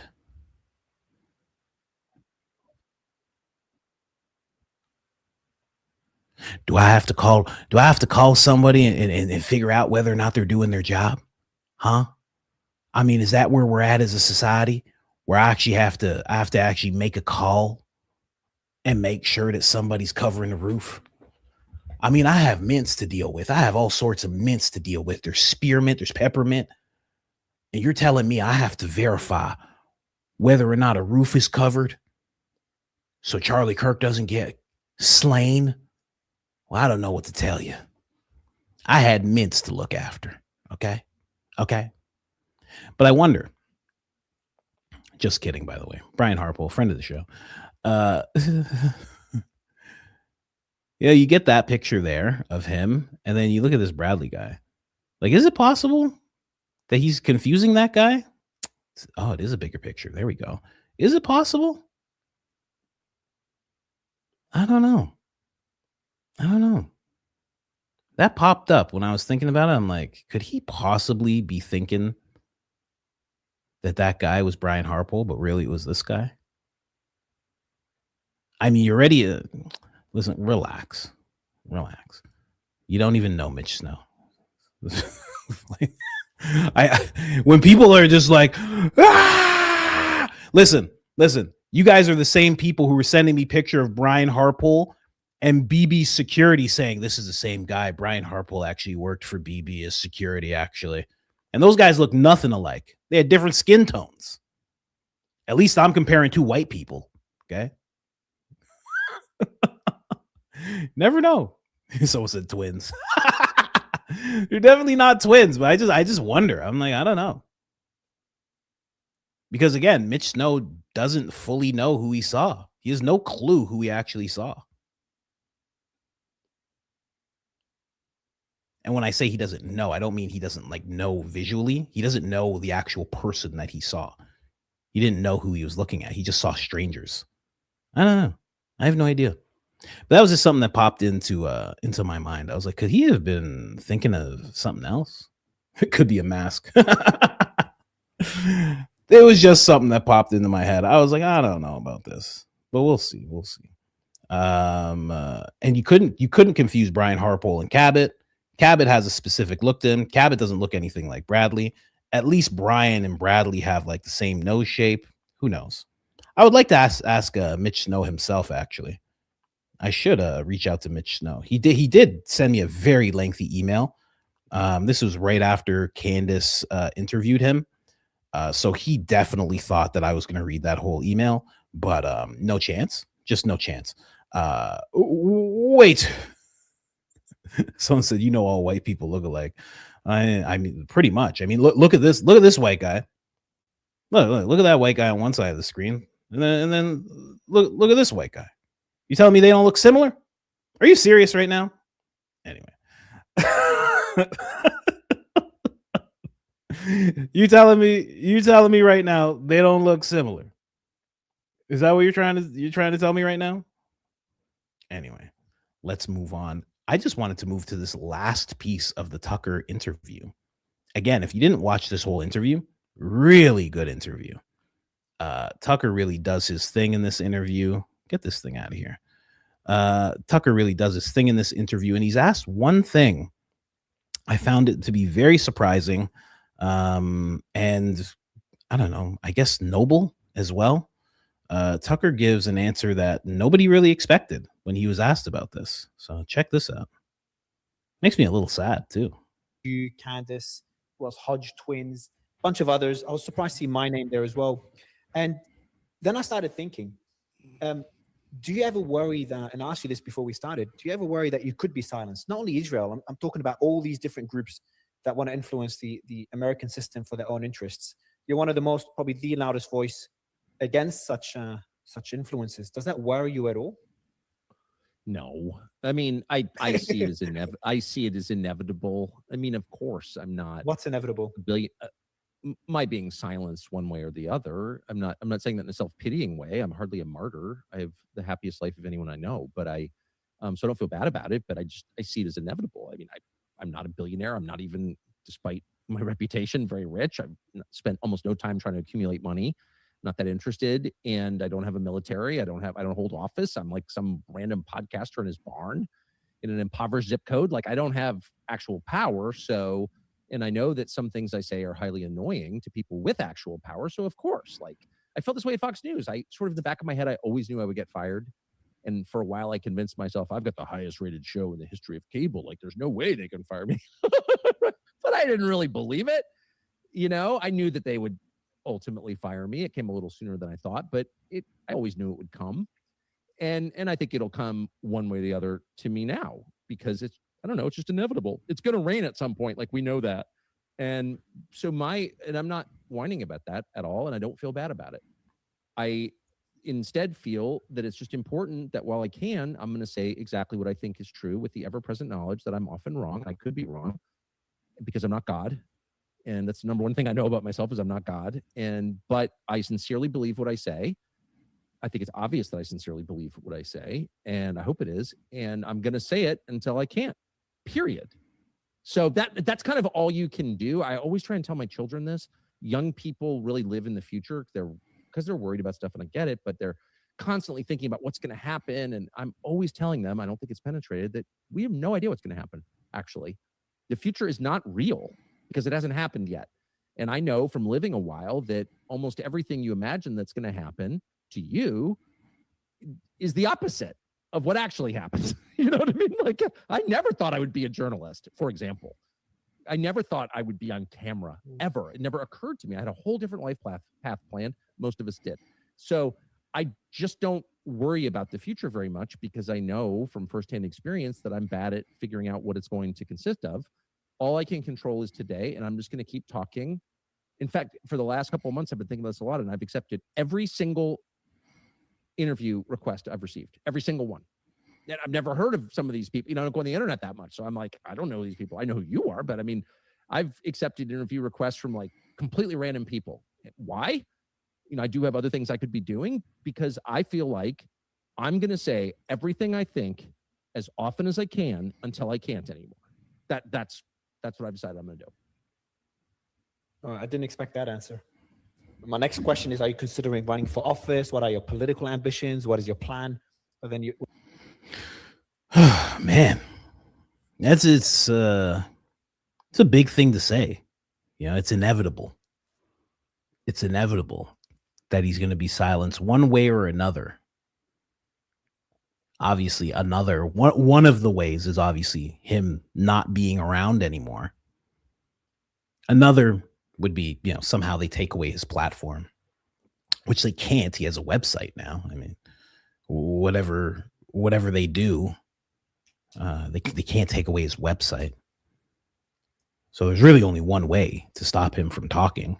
They don't have anything on him because it would have came out already.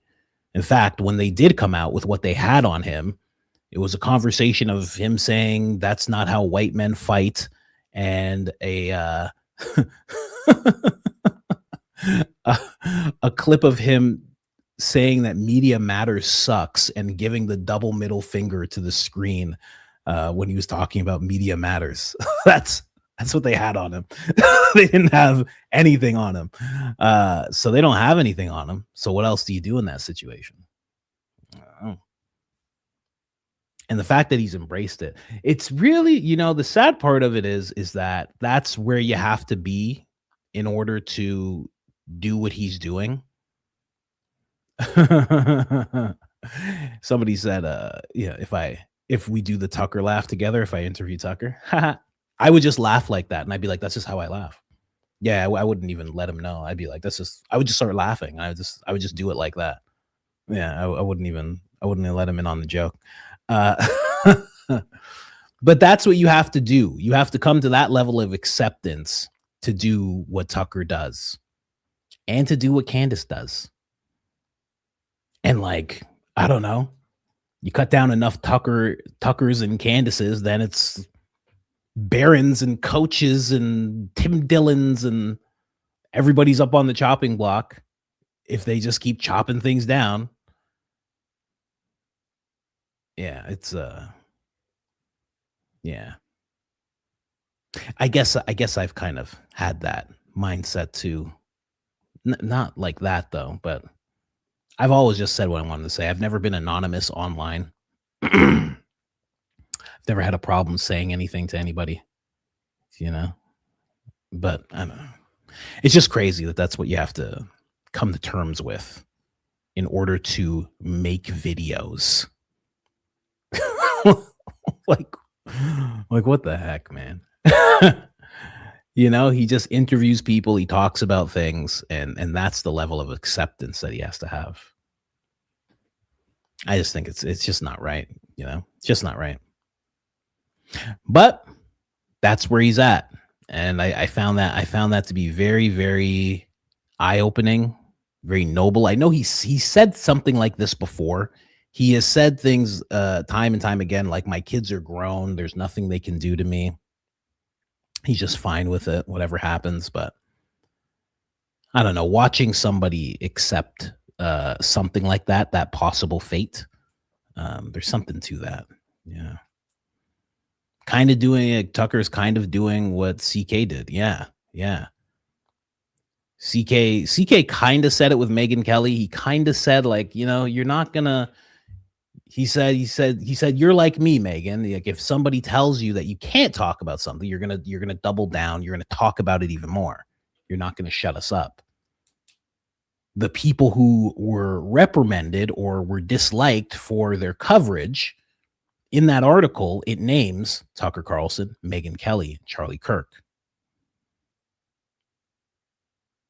Candace Owens is there now as the most vile person of the year, according to the president's Truth Social, when he posted that Time magazine picture, right? So she's there now. And I'm sure there's more people who are on the rise to be there, you know, which is why I don't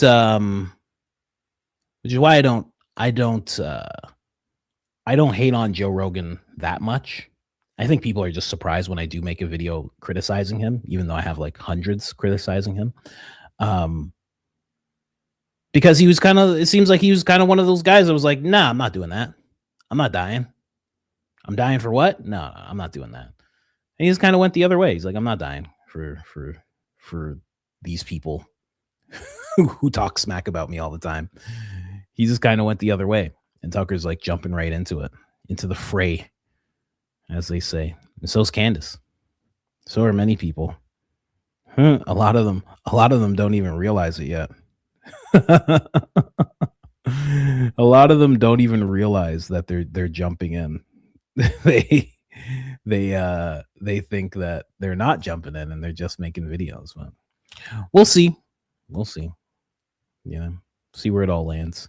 But I do want to see this. I did not hear. Are they going to talk about his aspirations for running for president? I want to hear this. When you tell me that you've accepted the fact that you will be silenced eventually, or you at least understand that this is a possibility. Well, we're all going to be silenced eventually by death, which is but if I could give one piece of advice that no one ever takes to younger people, it's this: brood about death every day. It's the basis of cheerfulness and lightness. Everybody pretends that they're not going to die, and the people who face it directly are liberated from anxiety about it, because you know that that's going to happen. So then the question is not, am I going to die? Oh, you're going to die. The question is, how do you live? And no one ever believes me. No one ever takes this advice, but I say it anyway because I know that it's true. So yeah, no, we're all going to be silenced. I have no plans to run for office. That's like a nightmare scenario for me. But I do plan to do whatever I can to change the system, which Trump has proven his main contribution has been to prove that the system kind of can't be changed. But then why not run? Why not run? If you want to change the system, why can't you try what you thought Trump would do? I just can't get my head around it. I mean, because it's, I've always disliked politicians. I never even voted very often. I mean, it's, I guess, a public record you can check, but I mean, I've been a very spotty voter, not because I don't believe in voting, though increasingly I do wonder, but because I just feel like it's too intimate. I don't want to endorse any politician. I mean, I voted for Trump not the first time, but the last time I voted for him, and I campaigned with him. Like, I was all in. Yeah. Not because I was getting rich from it. I wasn't, but because I really believed this was our last chance. And anyway, my whole life, I've just been kind of like contemptuous of politicians. We don't have them to our home. We don't talk about politics in my house. I'm not bragging, but like, we talk about things that really matter, I think, in my house. At dinner, we have long meals every night, and we do not talk about politics because it's like disgusting. That's how I feel about it. I've always felt that way. And I grew up in DC mostly, so I feel that. So the idea of me being a politician, that's like, ugh. I mean, I guess it's better than OnlyFans, but not. And definitely, I'm not going to get paid to go on OnlyFans at 57. Sorry. Would you? I'll press you again. Would you at least consider it? Is it something you discuss with Buck, maybe? With your brother? No, I do discuss everything with Uncle Buck, who is a family hero. But no, I mean, it would just be a nightmare. And I have a huge family and a really close family, and I don't want. I feel like if I ever tried to run for office and somebody showed up in my town, and stuck a microphone in the face of one of my relatives, I mean, I could see myself, doing something for which I would be gravely punished. I mean, I don't think I could handle that. I've been in the media my whole life. I have such a low opinion of the media. I'm looking what happened. So I'm in Maine, and Graham Plattner, who I've never met, is running for Senate in Maine. He's a liberal Democrat. I'm not voting for Graham Plattner. However, I'm watching what they're doing to this guy, and I can't believe it. Attacking him like he's a Nazi when he's not a Nazi, claiming he had a Nazi tattoo when he did not have a Nazi tattoo. claiming that he's got this freaky sex life, which maybe he does, but is it freakier than your average U.S. senator? No, I know that for a fact. Like the slander, and it's not my job to defend Graham Plattner, with whom I disagree on a lot of things, but they hate him and they're trying to destroy him because of his position on Israel. That's just a fact, okay? And everyone's lying about it. And these people who have no basis for judging anyone else, I know that, are running around telling you that Graham Plattner's like a child molesting Nazi. It's so outrageous that it, and I'm not going to, it triggers me so much that I'm like, I'm going to send a check to Graham Plattner. Well, no, because I don't, I don't send checks to politicians and I don't agree with Graham Plattner on a lot. But that is so disgusting what is happening. It's so dishonest is what I'm saying. It's so dishonest. Rather than just say, Graham Plattner is not going to be a reliable vote for funding Israel, therefore we're opposing him, which is the truth. They're pretending that they're worried that he's a Nazi when they're not worried that he's a Nazi. Attacking him for his PTSD, which he apparently has. How did he get that? He got that because he fought in Israel's war, Iraq war, which we went into at the behest of Israel. Okay, that's a fact. I was there. I was physically there. I was in Washington. I knew the president. I covered the war in Iraq. And I refuse to let history that I saw personally be rewritten by people who are liars. We went into that war at the behest of Israel. Graham Plattner is a victim of that war. And now they're attacking him. Advocates for Israel are attacking the guy who fought their war for being damaged by it. I can't deal with it. So I watched that happen. And I'm like, this system is so dishonest that I don't even want to look at it because it like poisons my soul. Does that make sense? Yeah. Yeah, look what happened to Massey as well. That was really sad to see. Such a nice guy. Massey, such a nice guy. I knew him well. I knew his wife well. Rhonda, his first wife. I knew his second wife.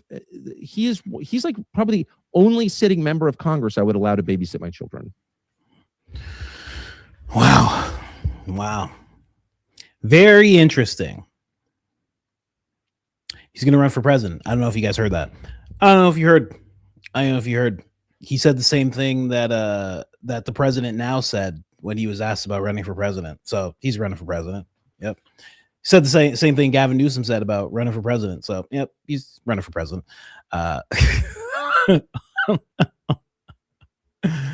Oh man, at least he's very honest.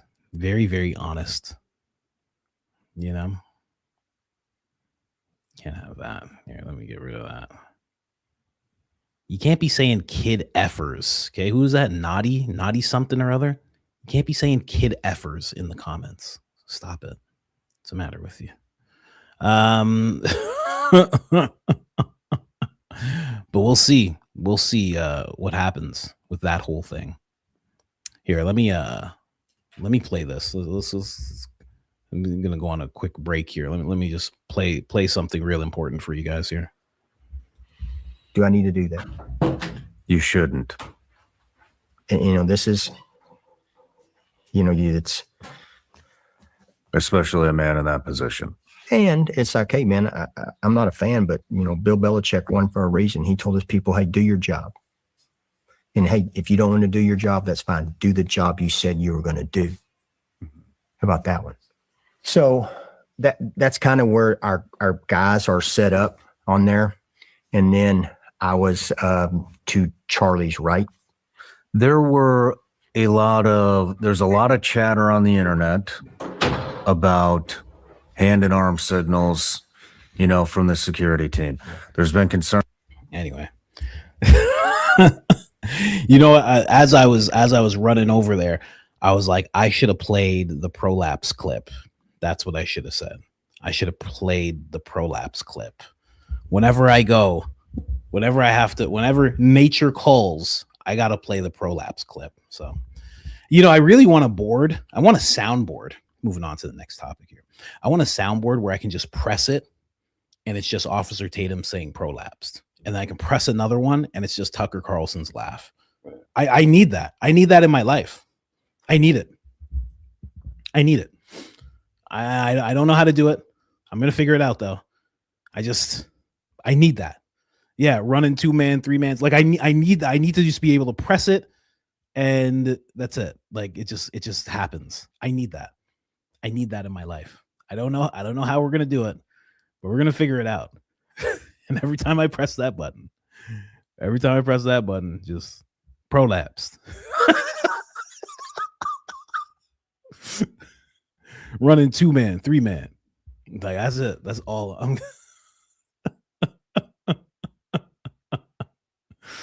Oh my gosh. You have no idea how much I love that video.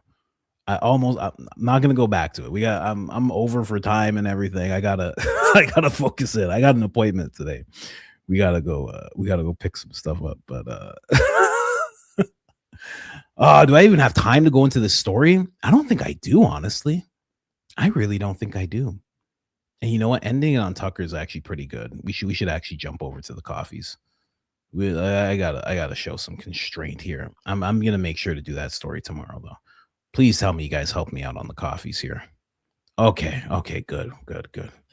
No more 666. Thank God. I mean, that was ridiculous when I saw that. I was like, what is this? Oh, I forgot to do this. I'm supposed to be doing this. I'm sorry, Blue Lioness. I'm sorry. I'm going to be doing this from now on. Okay. I'm big. I'm the big one. And then the thing is the small one. That is what Ian does. You guys are right about that. Or at least Blue Lioness. You're very, very right about it. Yeah. And then I have another button that just goes, Mama. I mean, how do I not have that? How is that not a thing? What am I doing? I'll figure it out, guys. Don't worry. I'm trying to figure out a lot of stuff. Like when I go to Italy, I want to be able to do, for you older folk, you guys probably don't know what this is, but I want to do like in real life streaming. I want to be able to do the online show, okay, the live stream show, and I want to be able to walk around and show you guys things like live. And I want to do that in the Vatican too. So there's a bunch of, there's like a backpack you can buy that has there's like Starlink Mini, and there's a whole bunch of stuff I got to figure out. But I'm going to look like a crazy person walking around Italy. I'm going to have a backpack that has all sorts of Wi-Fi connections coming out of it. And then I'm going to also have like Starlink Mini somehow. And I'm going to be walking around and showing you guys things. We're going to be, there's so much I want to show you. It's a board. Some people are just saying it's a board. It's a board. It's a board. Okay. All right. I have no idea what that is. How about that? You know, I come from film. I don't come from broadcasting. So you're saying it's a soundboard. I know what you're saying. You're saying it's a soundboard, and you're acting like that's actually a very easy thing, and it's not. So thanks a lot. You know, that's like, oh man, I need to figure this thing out, and somebody just goes, it's algebra. It's algebra, man. Oh, well, I don't know anything about algebra. Oh, thanks. Thanks for pointing me in the right direction. Oh, the kid's screaming. Okay. Oh, gosh. The kid's going nuts. Always doing that, man. I'm telling you, when they're like 2.5, they're kind of jerks, you know? You know what I mean? You guys experience this too? When they're like 2.5, they're a little jerky, you know what I mean? Don't come Naples, I'll pull up on you watching you. Oh, you live in Naples? I'm actually going to be in Naples. Near the end, we'll be in Naples, actually. But the rest of the time, we're going to be like in Rome a lot because, you know, Vatican, got to see all that stuff. But like, listen to that. What's the matter with this kid? I know if I open the door right away, the kid will stop. The kid will just be like right away. And the kid will just try to run into the office and grab stuff and move stuff around. Just ridiculous. Anyway. Just going nuts. Don't worry, honey. It's okay. I can hear the kid. It's fine. Everybody can hear the kid. I mean, and now the kid's laughing. Wow.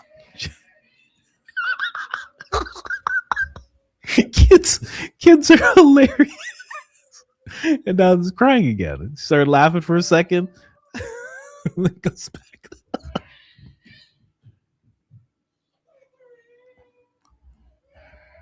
Hold on a second. Hold on. Hey. They're all fine. Everything lasts. Calm down, baby. Relax. Jeez. Man. Jeez, man. It was crazy. Anyway, let's get to these coffees. Big feelings. Yeah, right? Gotta tell babies to calm down. Yeah. Anyway, Coach, I need your opinion. And let me be clear. I love Tucker, but I find it very strange how he saw Erika flip her stance on Philly, went from this private dinner convo to now, gave her millions, and still loves Erika while he actively watched her betray CK. This has been really bothering me because one of Charlie's last texts was standing up for Tucker. Yet Tucker has been very quiet on all of this, but still supports her. This just hurts my heart. Thank you for your time, love, and prayers to you and your beautiful family. Christ is King. Christ is King indeed. Christ is King indeed. Oh man, that is wild. That is wild. Yeah, I had to just yell, calm down. That's all I could do. If she was closer, then I could grab her and be like, hey, bring it down a little bit. And she would listen, but if she's far away, it's like, calm down. Relax. But yeah, this is actually a great point. I don't know how you contend with that in your mind. It's my wife.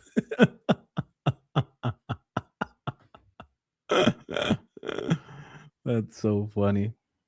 That's so funny. You know, one time I heard a story about this daycare. Okay. This daycare, talking about someone said, take a chill pill. I heard a story about this daycare where the daycare was getting the kids to sleep real easy. And what they discovered is that the people who owned the daycare were putting like these stickers. It's like a sticker you can put on you and it like releases melatonin and puts you to sleep. And they were putting those on the kids. Now, they didn't tell the parents this at all.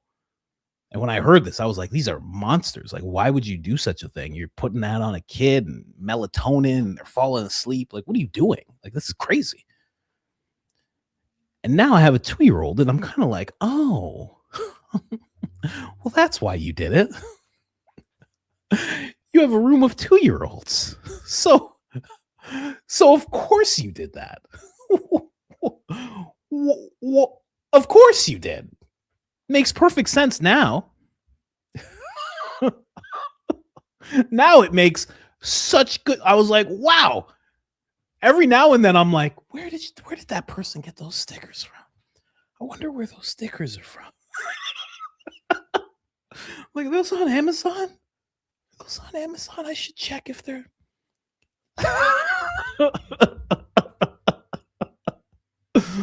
But when I heard that at daycare, I was like, yo, those people are crazy. This is before I had kids. I was like, those people are insane. Like, how dare you? Now I'm like, oh, that person was just, they were going through it. They're like there's 13 2-year-olds here. It's either I put these stickers on them or I'm going to start punting 2-year-olds across the room. They're like, it's one of two things are going to happen here. Either I'm going to start punting 2-year-olds or I'm going to have to put these stickers on them. I'm kidding. It's a true story, though. You can look it up. I think they're like melatonin, like little stickies that you can put on things. I never heard of that in my life. Anyway. How do you contend with this in your mind when it comes to Tucker? And I really don't know. I'm still trying to deal with him being like, Blake is a good man. He's the best man and he's amazing and he's this and he's that. I'm like, oh, I don't really like that all that much. Right. So he does the same thing for Erika. I don't know why, But also, I guess he's kind of in a mind state. You could go about it like Candace is, or you could go about it like Tucker is. Both of them were close with Charlie. Both of them were very, very close with Charlie. But Tucker is kind of sitting back from what it seems like. And he's like, well, that's my friend's wife. And I don't want to do that to my friend's wife. Candace was there too. But as Candace was doing the investigation, it became clear that eventually she had to go the way that she is right now. Tucker never did an investigation. Perhaps if Tucker was sitting back doing an investigation like this, he would have came to the same conclusion and been like, well, we have to talk about this stuff. But, he didn't do an investigation like that. It's so hard to tell. But yeah, that one thing of him knowing how she spoke at that private dinner, but here and then how she's talking now. Here's also the thing. He also knows what it's like to run, be a politician or to run an organization like this. He watched Charlie do it. For all you know, he had conversations with Charlie. I mean, here's the thing. Here's the thing you have to remember. They were at a private dinner, okay? And Erika's talking like this. Are we to think she was the only one at the table talking like this? Are we to think that she was talking like this and Tucker was talking like this and Charlie was just like, oh, I'm so taken back. Oh, my wife. Oh my gosh, I can't believe it. Oh, what did you say? Oh, honey, no, I think I disagree. Or were all of them talking like this?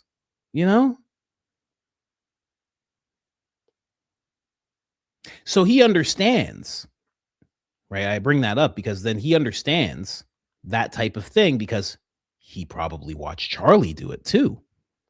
He probably watched Charlie talk to him in private and say, and just, let out his grievances, let it out. We're not on camera right now. You get it. You've been in politics adjacent and you've been in journalism for the longest time. You're a podcaster like I am. We could just talk. And he's probably heard Charlie say all sorts of things. And then when it's time to get in front of the people and you're on stage, it's like, okay, well, I can't just go off like that.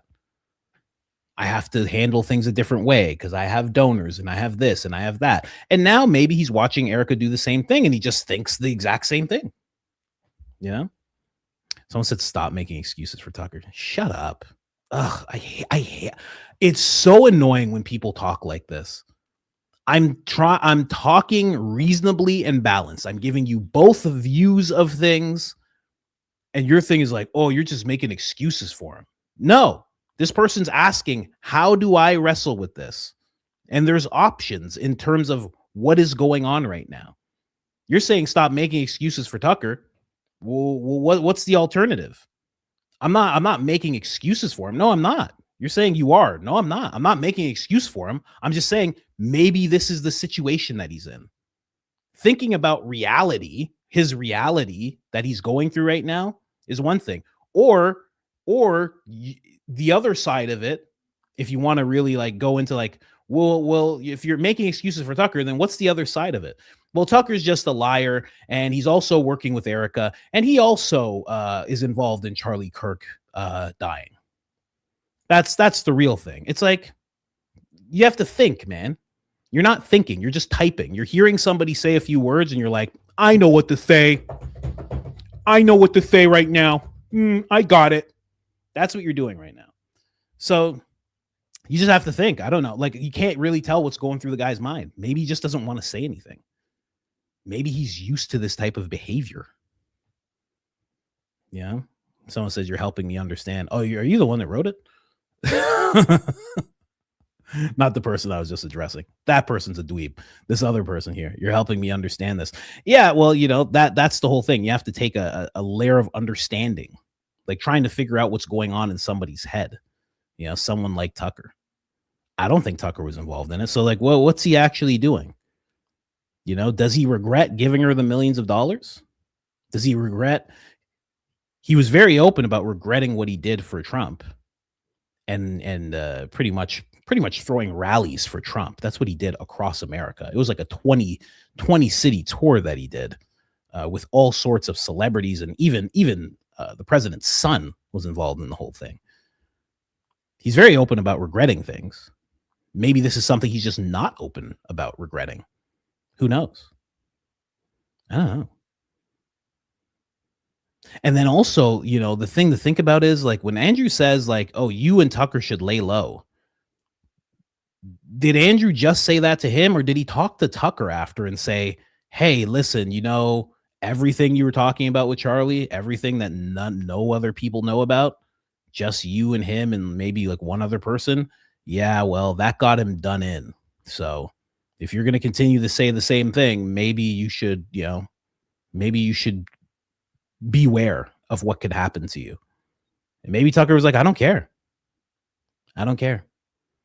Who knows? Like, you know, it's hard. And then at the end of the day, when it comes to something like this, you have to decide, because it's hard to contend with in your mind, but you have to decide what you think, because you can easily, everything you just wrote, you wrote it out perfectly.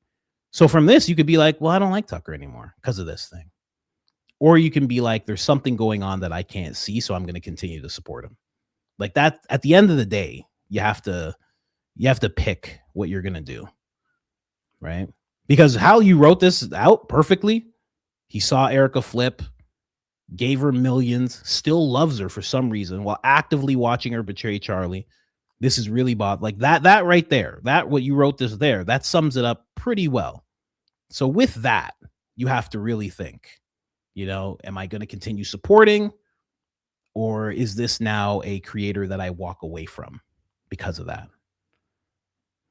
I don't know. And that's up to you. That's really up to you. So there you have it. There you have it. You have to think about it. And also, do you think that he has some evil intention? That would be a big thing. Do you think that there's some kind of evil like within him, you know? Do you think that he was involved? Do you think that he knows? Right? You got to think about that.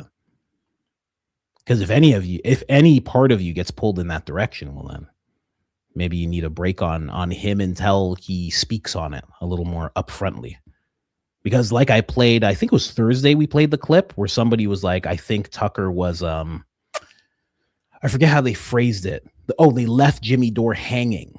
Or sorry, Tucker left Jimmy Dore hanging when he was talking about the whole investigation. You know, then we played it. And he was kind of just sitting there and he's just like, and he doesn't say anything after. Well, why? Why doesn't he say anything after? I don't know. Is it because he knows something, or is it because he just doesn't have an opinion? I actually came to a conclusion, you know, I was kind of joking, but I'm like, oh, he's going to need their support when he runs for president, right? He's going to need Turning Point support, so he can't turn on him. We'll see if that's real. If he runs for president, then I was 100% right. 100% right. And yeah, he could be at a point where he's still taking it all in. He's seeing everything that happened, and you don't know what research he's doing on the low. I mean, Tucker has proven himself to be a Barron level investigator, especially with everything he found about Thomas Matthew Crooks. He goes really deep. It's just what he's willing to talk about, what he's not willing to talk about. Can't have you sitting at 666. Thank you so much. Thank you so much. Appreciate you. B Lee. Erika is the new Big E, and Blake and Andrew are the new Beavis and Butthead. I thought you were going to say they were Maxwell, but you went with Beavis and Butthead instead. But both acceptable answers. Thank you very much. Watusi Jenkins, is that your real name? I've seen you before. Is that your actual name, Watusi? Just wanted to say that your type of comedy is my favorite. I can't tell you how many inside jokes I have with childhood friends on banter we did back and forth from something so inconsequential. And now I use how dare you on a daily basis from your shows. I love your content and how profoundly you speak. I was just saying, how dare you, how profoundly you speak of your wife and children. It's so funny with what I just said about kids. Every man should take note of what a good father/husband looks like. Thank you so much. If you ever need a guest to banter with, I have 30 years of unhealed trauma that I've turned into comedic genius. Keep up the great work. Christ is king. Jesus Christ is king. Thank you very much. Jesus Christ is king indeed. Thank you very, very, very, very much. I do appreciate that. Love being a comedian, love even more being a father and a husband. So thank you. That's the top priority for me, for sure. So thank you so much. And how dare you, you got to remember, the how dare you actually comes from this gentleman right here. He's rubbed off on me over the years. Yeah, he says that all the time. How dare you? He says that all the time. It's gotten to me. I've watched I don't know, 20,000 hours of Rogan. Ooh, love Casey coach / Casey interview. Yeah, I should do that. I actually reached out to her and we were supposed to schedule a date, and I'm terrible with responding to people on phones and stuff. So I don't think I ever got back to her, but that's when I have to schedule ASAP. And I have to pick a day, but I have to just start scheduling them and just banging them out, because there's a lot of people I'm starting to realize that are willing to sit down and talk with me. So yeah, that's definitely one. Let her know I'm looking for her. Maria with wrinkles. I'm sure you don't have that many wrinkles. Just want to let you know your show is my top list along with Baron and Candace. You are the perfect trio, but you are the one that add a light perspective with a lot of laughter, and I'm here for it and admire your way to present the hot topics. Wish you and your family the best. Christ is king. Love, Maria from Sweden. Wow. From Sweden, no less. I really want to go to Sweden. The wife and I were looking into like northern Italy. We didn't realize how close Sweden and Italy were. We had no idea. Lake Como or Lake Como? Como? Is it Como? I don't know. I don't know geographies. Hilby.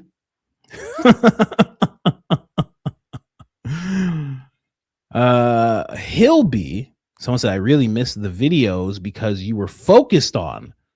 That's not an actual sentence. And we still release those videos on the weekend and at 6 p.m. Oh, try to keep up with us, ladies and gentlemen. In my personal, unsolicited opinion on the Crooks incident, as soon as I saw those pictures and videos of the attempted offing after it happened, my spiritual discernment alarm went off immediately. I love Candace, but this may be one of those topics that I don't fully agree on, where it seemed to me that the president was in the know on the situation. I like how you're phrasing this. Thank you so much. It's making it so I have to do way less work. The photographers rushing to the stage and the president pausing his security team from pulling him from the stage immediately, and then getting that Time magazine photo seems sus. Not to mention, did his earlobe grow back on its own? Does earlobe grow back? Just to address what you're saying there, a lot of people felt that way. You know, like I even when it first happened, I even went and found the photographer. I'm pretty sure I can find him right now. The photographer who took the shot. There's like one guy who took the shot, who had a good shot. Let me see here. Let me see. This is not on screen, right? Okay, good. Is it Vucci? I think it's Vucci. Evan Vucci. Yep, that's his name. That's what I thought. Yeah, this guy's the guy that actually took the picture. He won an award because of it too. Evan Vucci. Yeah, if you want to see him closer, Mr. Vucci here. He took the shot, and if you look at his pictures, he takes a lot of these shots. The man behind the lens, so like they did a little thing on him. Photos ever in 2024. 2025 was the year that you got several big awards for it. People watching this have seen this picture everywhere. It encapsulates President Trump's whole aura as he made his political comeback. I've even seen it framed at Mar-a-Lago.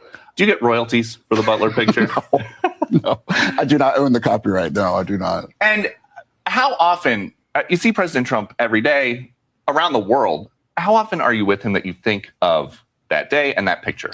No, I think that, listen, that day it was a horrible tragedy. And that photo is just a lifetime of reps that I've taken. I've been in those situations before. I've been a photographer for a long time, and that was a culmination of all those years and all those hours behind the lens. Second. So that's him. That's Evan. You know, he's the one that took the shot. And apparently he follows presidents around. This is not just this president. He's a big jiu-jitsu guy as well. But he follows presidents around. If you keep going down on his pictures, you'll see that he's caught like, you know, a lot of Biden as well. And then also a lot of Obama. So this guy's been following presidents for a long time, I guess, which I didn't know was a thing. You know, I figured it was just CNN, right? Like CNN, you know, MSNBC, the news organizations have the guys who are taking the pictures. Well, you found that one? That's a crazy one. Jeez, not very flattering. So he just kind of is there. He's always there. He's always around,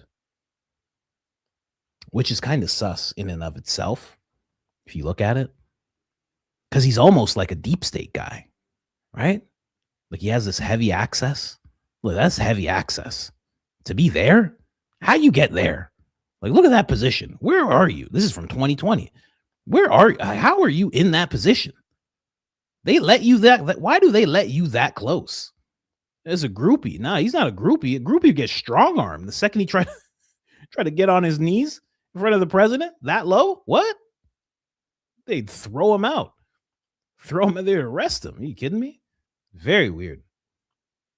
Yeah, apparently.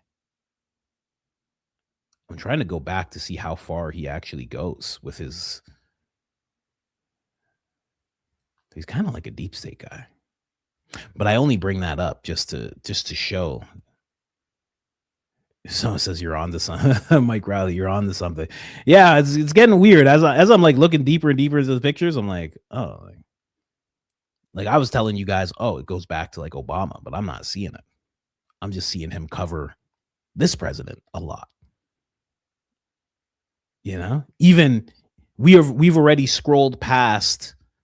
We've already scrolled past his time with the Biden administration. Okay, so there's Obama with that suit on. The guy's starting to seem a little more biased than I thought. I thought he was just a photographer. It looks like it's all Trump. Did he start taking pictures with Trump? Is that how it started? What's going on here?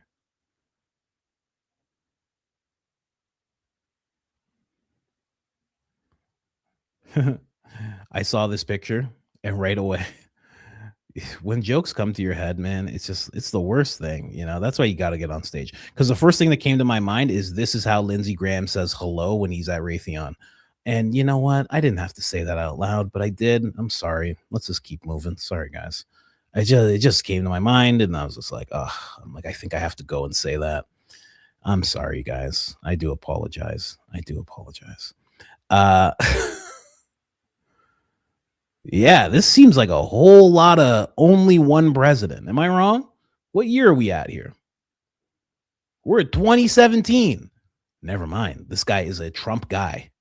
Sorry. I thought he was just a president guy. He's a Trump guy. And the weird thing is, even when sorry about the Lindsey Graham comment. I do apologize. It came to mind. We don't have to explain it. You guys get it. Even when it came to the Biden administration, it was like he took a break. He's like, well, I take pictures every day, all the time, but now this administration, I'm going to take a break. Does he even get into the Obama administration? Doesn't even seem like it. This is weird. What year are we at? Yeah, does he even get to Obama? Wow. Okay, so now this is looking even more sus. I haven't even gotten through your coffee yet, person. Forget what your name was. I haven't even gotten through it yet. Yeah, I'm going to talk about Oliver Tree later. I got to compile some stuff. That guy was killed now. Obviously. Clearly he was killed. Nope. Doesn't even go back to the Obama administration. Okay, so now I have a different opinion. Now I have a much different opinion. That very interesting that guy got the shot because he's the guy that's always around Trump. But then also he's always around Trump, so it's like, okay, I don't know. That I was just gonna come with a very balanced opinion, and now I'm like, I'm off a little bit. Looks a little weird. I don't know. So we'll yeah, you're right. Does ear grow back on its own? No. And it's like the ear didn't even come off. You would think the ear would like have a chunk, like a little, like a little half circle taken out, or just like, just kind of, gone. But no, nothing like that. It's really weird.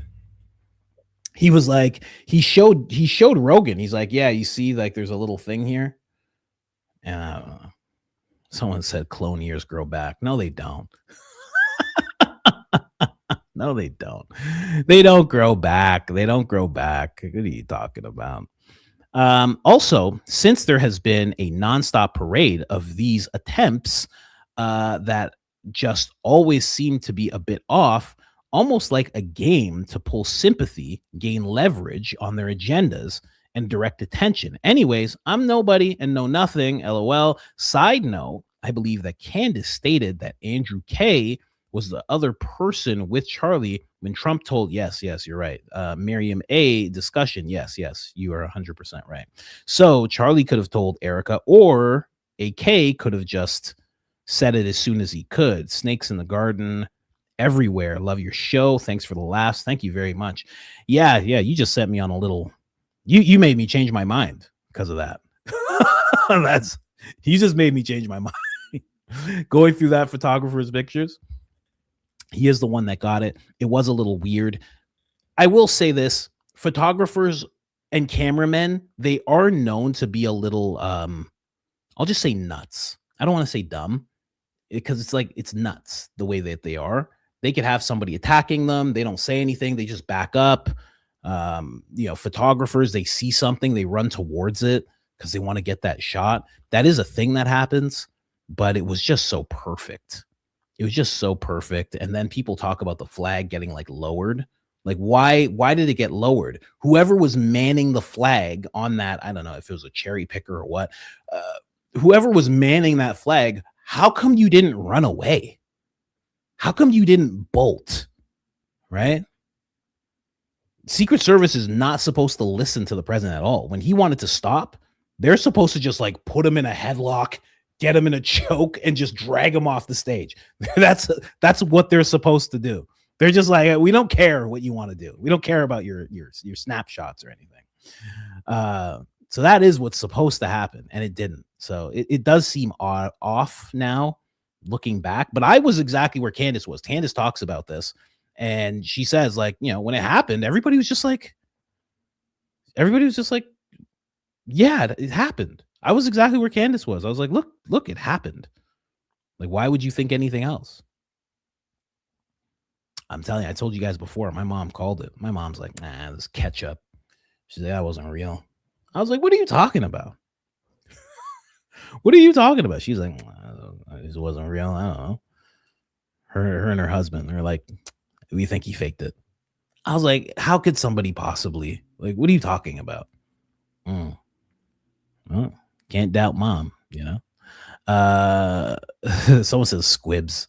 I don't know if it was squibs. It didn't seem like squibs are usually a lot more, but I guess you could control how much is in a squib or whatever. But yeah, the whole thing is just weird now. My first attempt to buy a coffee, I didn't see how to buy multiple at first. I love how your family prays together before your show. How do you know that? Oh yeah, I guess I talk about that. Your hard work is evident by your entertaining content, and your impressions make me laugh so much. Thank you so much. I do appreciate that. We do pray together. We even had little baby's hands in the prayer circle today. Not the weird prayer circle like Victor Marx. I'm just talking, we were all just holding hands, which I really like. I really like that. Now, the babies can interact with the prayer. I like it a lot. B. Lee, I think it was definitely a warning to Trump from Philadelphia as soon as the president came out, especially saying it was Iran that tried to take him out. Yeah, that was a weird thing. You know, Iran, I don't know. Yeah, I think it was a warning. I think any attempt on someone's life is a warning. What else could it be? It's like if they get you, it's a warning to everybody else. If they don't get you, then it's a warning to you. Right? Like, am I crazy? That's not a wild thing to think, right? Like, you're trying to send a message. You're trying to let somebody know, hey, we see you and we don't like what you're doing. And then I guess it was message received. The fact, I forget who brought this up. I heard someone say this, but the fact that he's still talking about 2020. He's like, I was robbed. I won't hear anything. I was robbed. You guys have no idea. Your election. Like, he's still going in on that.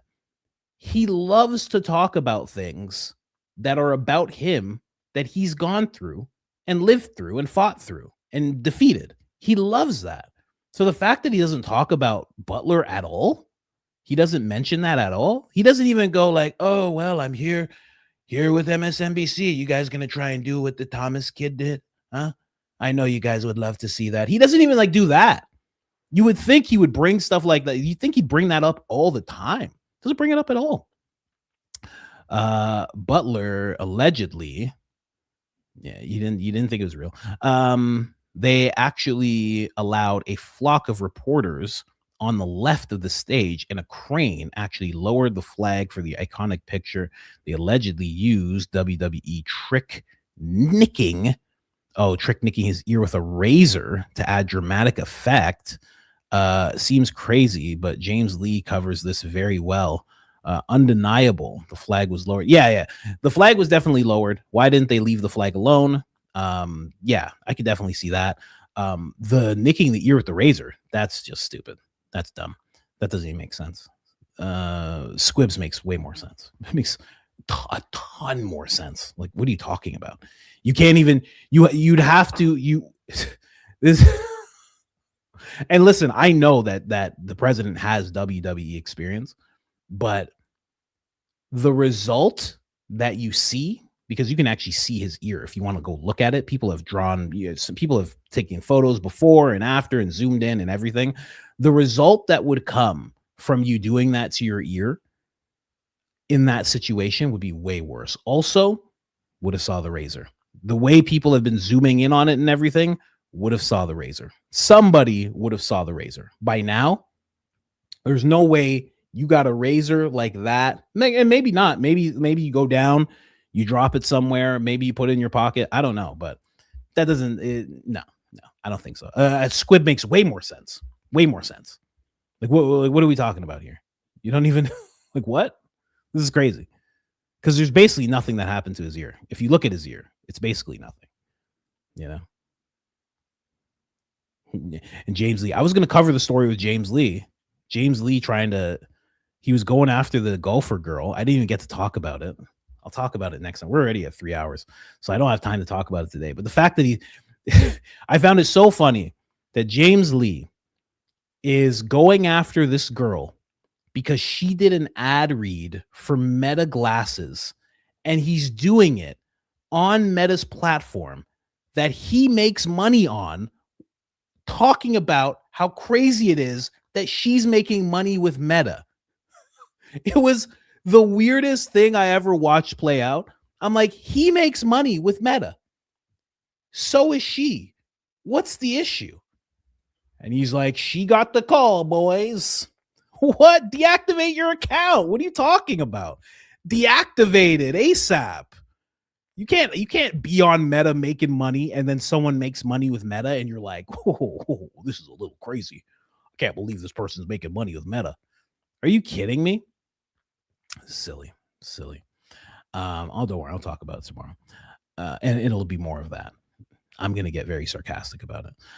Amber LeBlanc, coach, you need to review this trailer with your comedic expertise.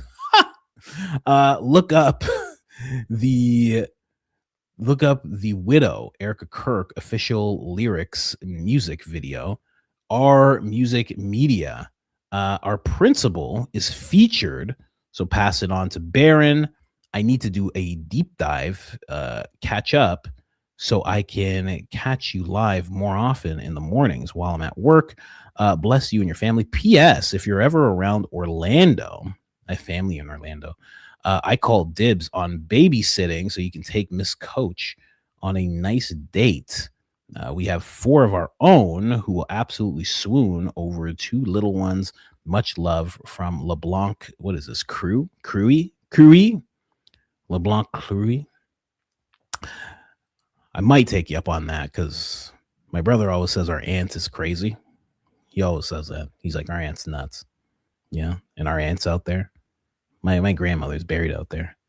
That's where Cuban people get buried, in Florida. That's where Cuban people are from. They're all from Florida, if you haven't heard. Someone says, love your show. God bless you and your family. Thank you very much. Thanks, Coach, for all your hard work. I would love listening to the show every day. Love and prayers to you and your family. Thank you so much. Morning, Coach. You're looking great. You inspired me in your weight loss journey. That's amazing. To start my own. You should. Thank you for all the work you do on the Charlie Kirk case. God bless you and your growing family. Yeah, start walking. Start walking. That's the best thing. It's the greatest thing. It helps your mental. I mean, look up walking. I can't stress it enough. Look it up. Look up all the benefits of just walking. It's so good.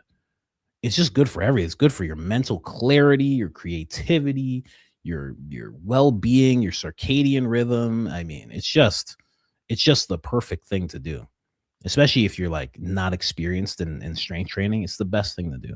30 pounds, just walking.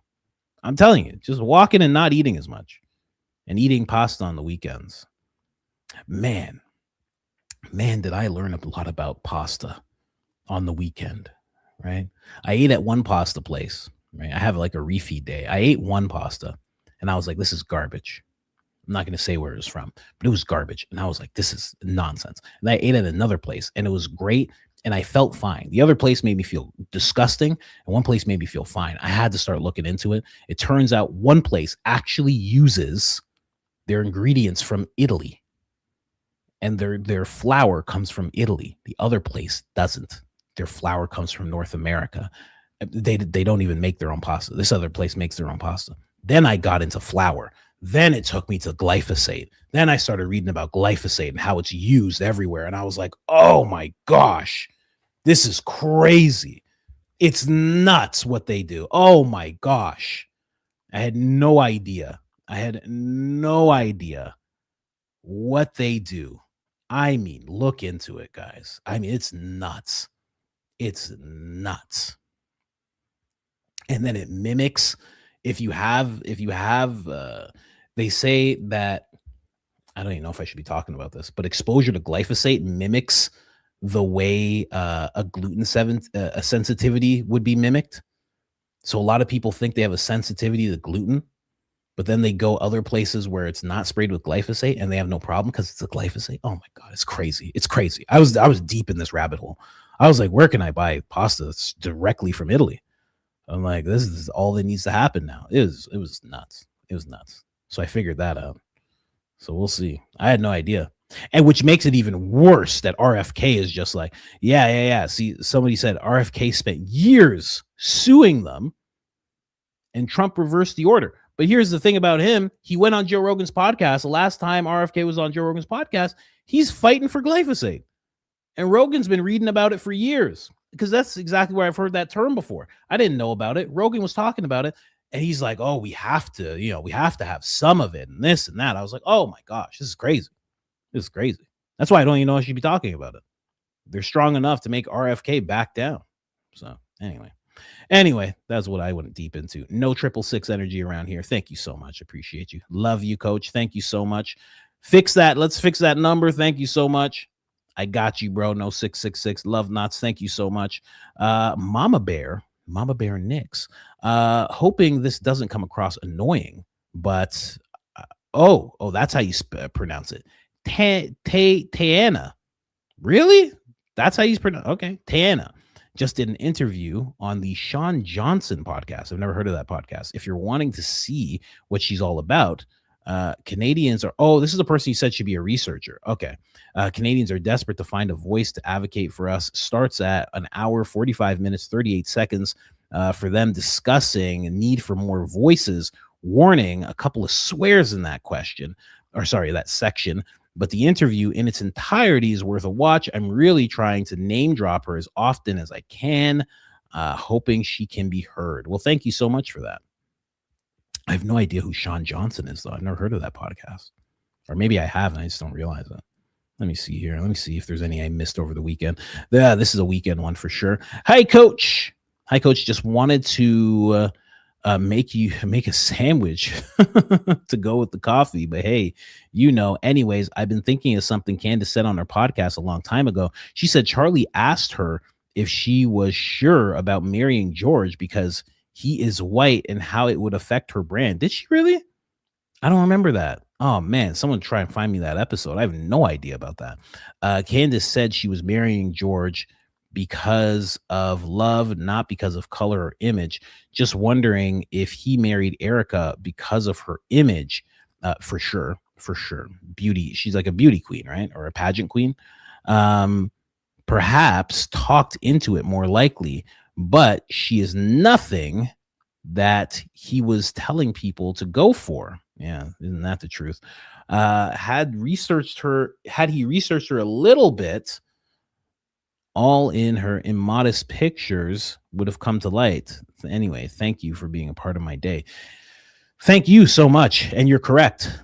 I was saying that earlier in the podcast. I was saying, if he had researched her a little bit, maybe he wouldn't have went with her. I didn't hear that episode where he said that, where Candace said that he said that. Like, are you sure you want to marry him because he's white? How that'll look for her image?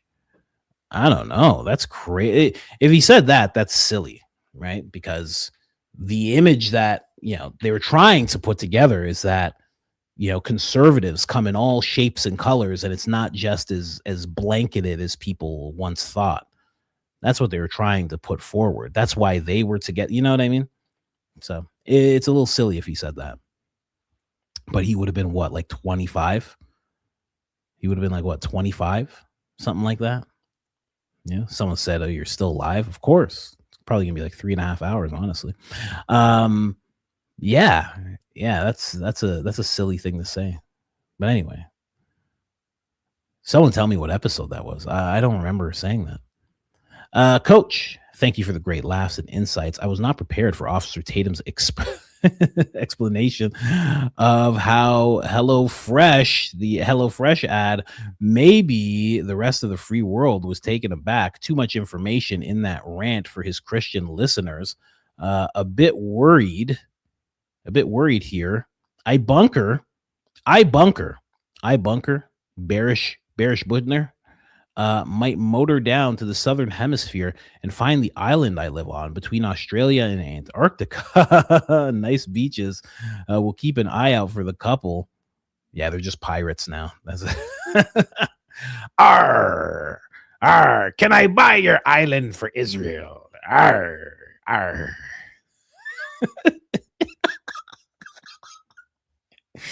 Arr, I'm here. I discovered your island. Can I have your island? I want to give your island to Israel. Arr, can I have your island here? So keep an eye out. Minus the perfect picture, walking barefoot up the mountains. Keep up the good work. Thank you so much. I've been sent here by Kushner. Arr. Arr. Give me your shoes. I'm barefoot here. Give me your shoes.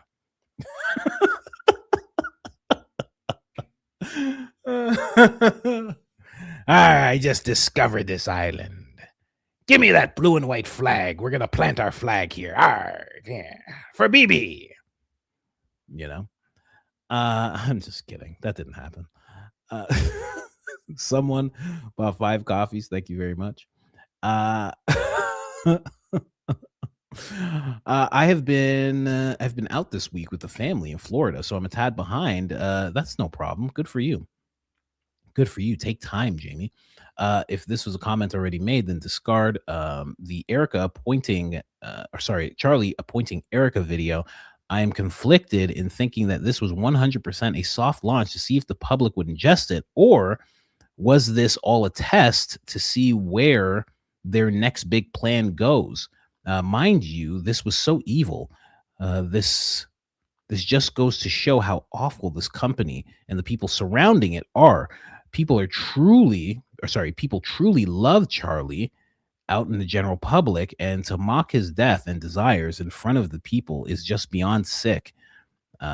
Like this should worry people. The level of evil to sit behind the screen and laugh to see how people take the video is absolutely disgusting. No one in their right mind should think what Turning Point did was funny or okay. Yeah. No, you're right. You're 100% right. Comment not discarded. Definitely solid. You're the best part of my morning. It is weird that they did that. They still haven't addressed that. You know, that's something else I wanted to pull up, but we'll talk about it tomorrow. There's been a little development on that whole thing. Love your humor, but mostly I love your heart. The consummate family man. Keep up the good work, Coach. I will always be here. Thank you so much. Now I actually want to pronounce your name properly. Jenny Ukum? Genuine.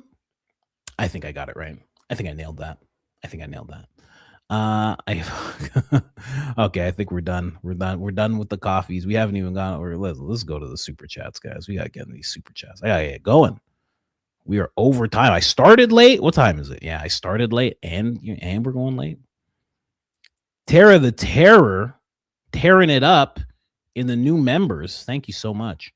Mama, why that Nick Shirley got that prolapse? got that prolapse by that guy?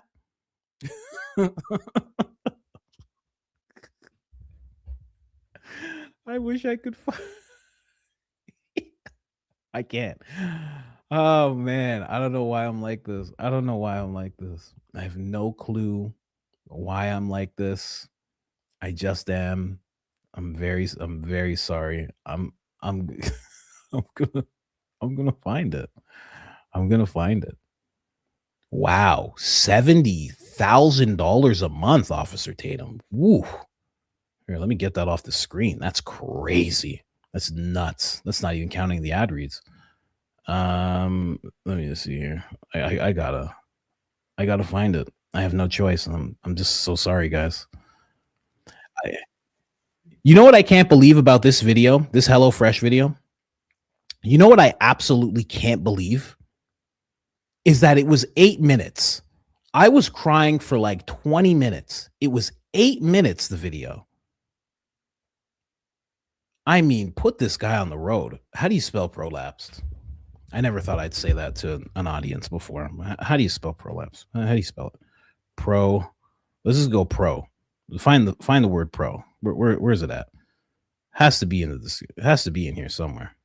There it is. I gotta play it. I have no choice. I'm sorry. That's called penetration.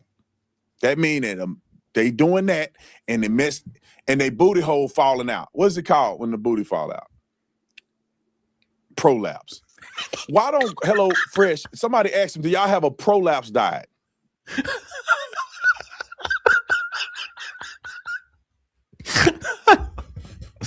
I'm so sorry, guys. I had to play it. I'm so sorry. I'm very, very sorry. I just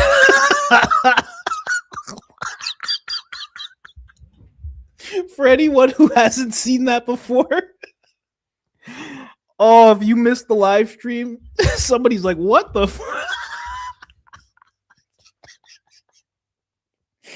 Oh my gosh. What's it called when the booty fall out? Prolapse.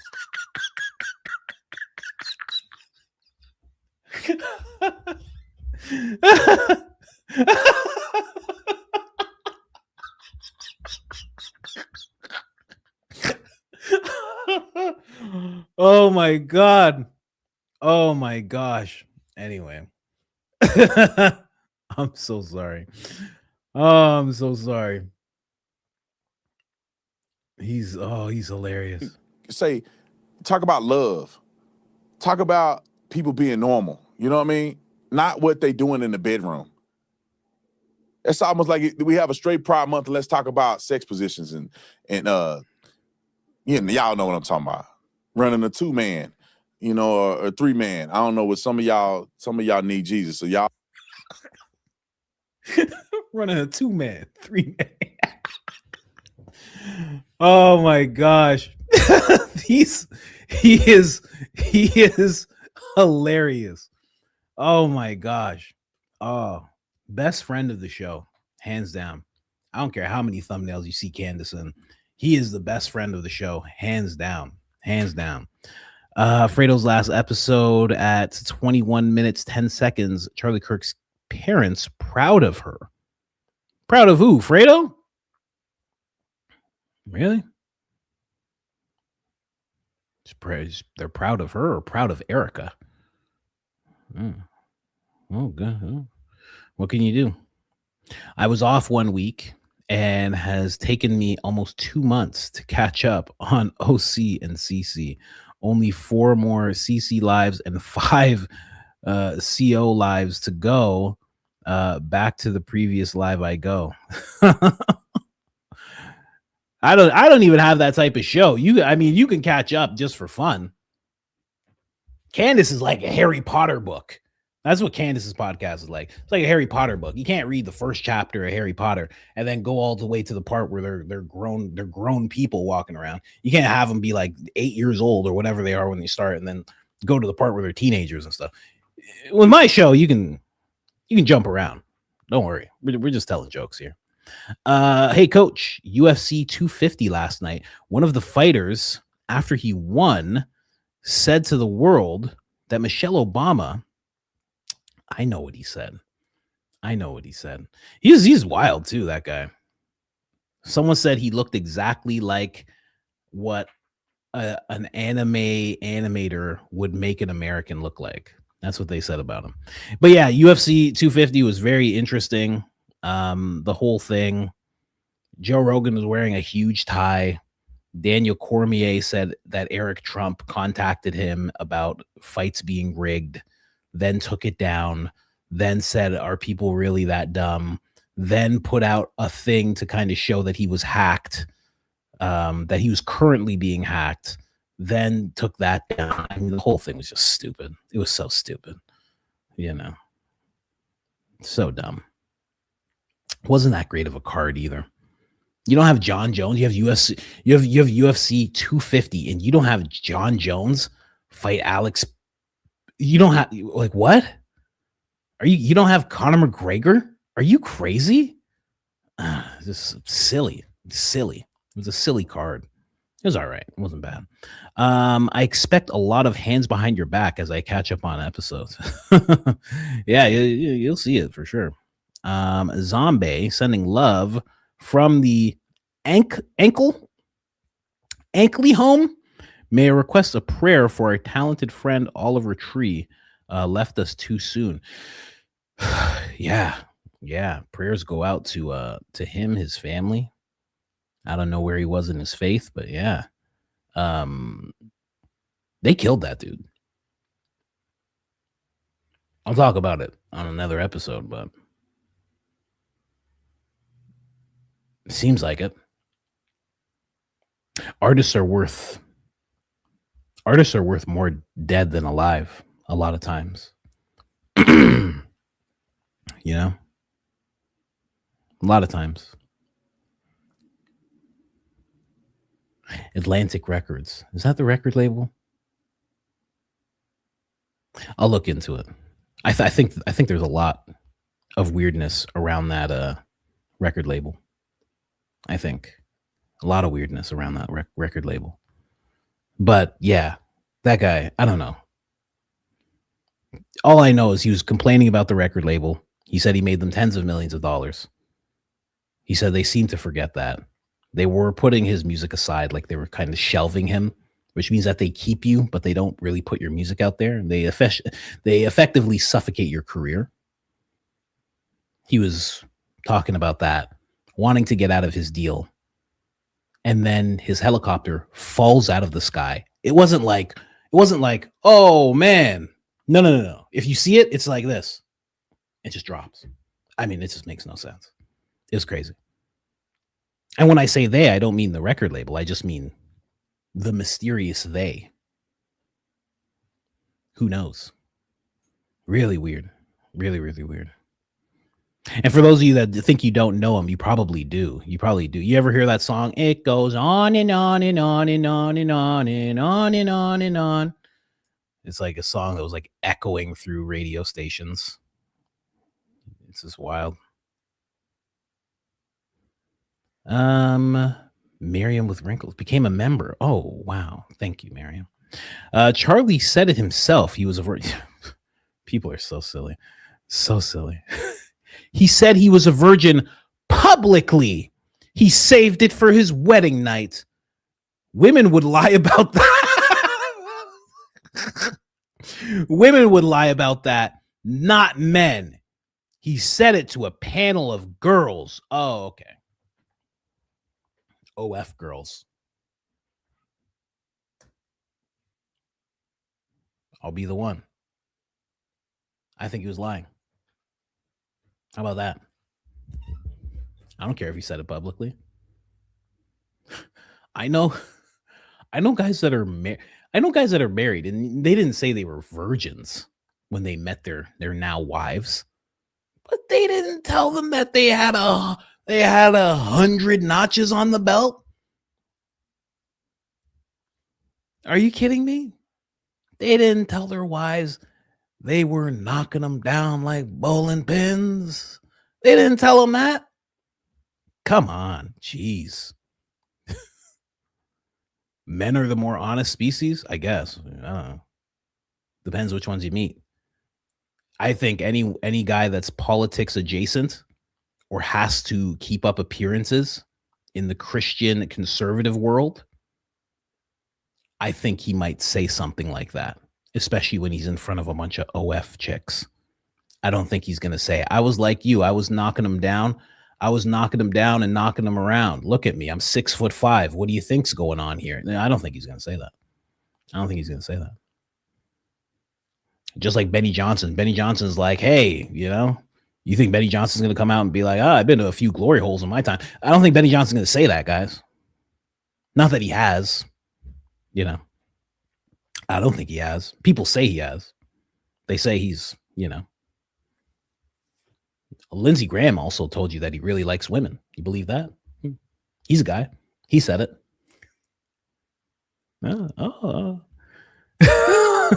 Lindsey Graham said it publicly.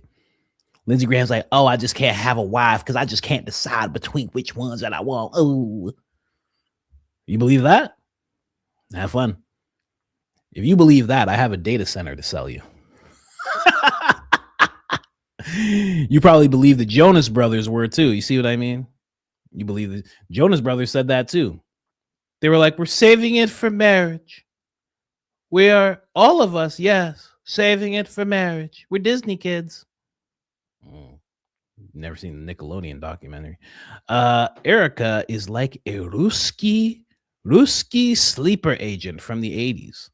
Like that movie Salt. Angelina Jolie. Why can't I say her name? Angelina Jolie. She was in a movie called Salt where she was like one of those. And she was blonde too. Yeah. Anyway, Candace said how nasty Erika is in the in the shadows. Erika sent attack dog Blake. Blake's no attack dog. Blake's like an attack cat. To say meet us in person in DC, and several other attacks against OC. Yeah. Are you trying to tell, I'm the recap person, right? Like that's you guys, you know who you're. Anyway, yes, I know that. I know that. I know that. But still, you have to really think. Because you have to think, you're like, oh, she's the one. She's the attack. She sent Blake. It's like, but who told her what to do? Because it seems like throughout her whole life, people have been telling her what to do. And it just wears off right at the most pivotal moment. All of a sudden, no one's telling her what to do. Okay. That's a little weird. That's a little weird. Because Candace also said that Lori's in the background pulling the strings on Erika. So what do you think now? Yeah, I watch Candace too. I have watched Candace podcast at least once myself. I've watched a little bit of Candace's podcast, not much. We don't really cover Candace much on this channel. We don't really cover all that much. Mitch saw Erika on the 8th and Brian Harpole on the 9th, not together. Yeah. That makes me wonder even more if he could have saw that Brad guy instead. Because people are like, oh, no. Brian Harpole makes the most sense. No, the Brad guy makes it way more sinister. I don't know, but who knows? I can't tell. Brian Harpole hasn't even addressed it in the longest time. He sued Candace before he even addressed it. And even in the lawsuit, he's not even addressing it. More Harpole. I have you on in the background and recognize this immediately. Cracking me up. Oh, right away. You knew, huh? You knew. What can I say?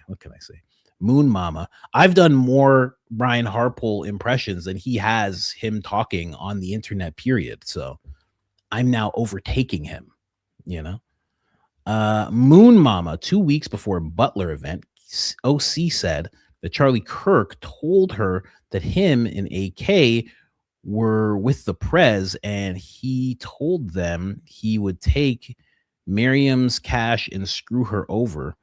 How did that get back to her? AK, is he an asset? Listen, I think he seems more, when this whole thing first started, he seemed like just like, a semi-pretty guy, and that was it, who's definitely not going to be able to carry what Charlie was carrying. That he seems completely like different to me now. He's very much like a deep state character. Very much so. Really weird. So, and then again, like I brought up before, I don't know. Who's to say Charlie didn't tell him? I don't know. First time catching you live, knew something better than the Charlie Kirk show was on. Got Colvette flustered on X last night. Go figure, my account is under review. Really? Whoa. That's interesting. Tell us about that back and forth. Tell us about that. I think Tucker doesn't feel he needs more drama for himself when he knows we are saying it all alongside all the podcasters. Doubt he likes her. That's actually an aspect too. That's smart. Maybe he's just like, everything's already being said. Why do I have to pile in and say it? It would be nice for us, right? We'd be like, whoa, even Tucker's saying it. But for him, how does that really help him at all? I don't know. You have to play a video side by side of Officer Tatum and James Winston. Who's James Winston? I don't know who James Winston is. Who is he? I'm not even going to show it on the screen because I have a feeling it's wild. It's going to be like a person in blackface or something.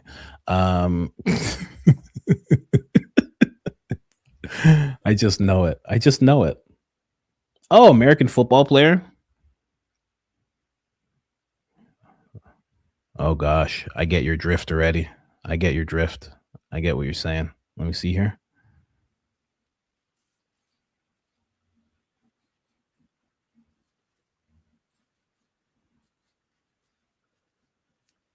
Okay, I know who that guy is. He's a Southern guy. Why do you have to play him side by side? They sound alike, but they sound alike like Southern context. Maybe they might even be from the same place. Susanna, Rosanna, Diana. I think it was Erika that told on the president. Adelson money.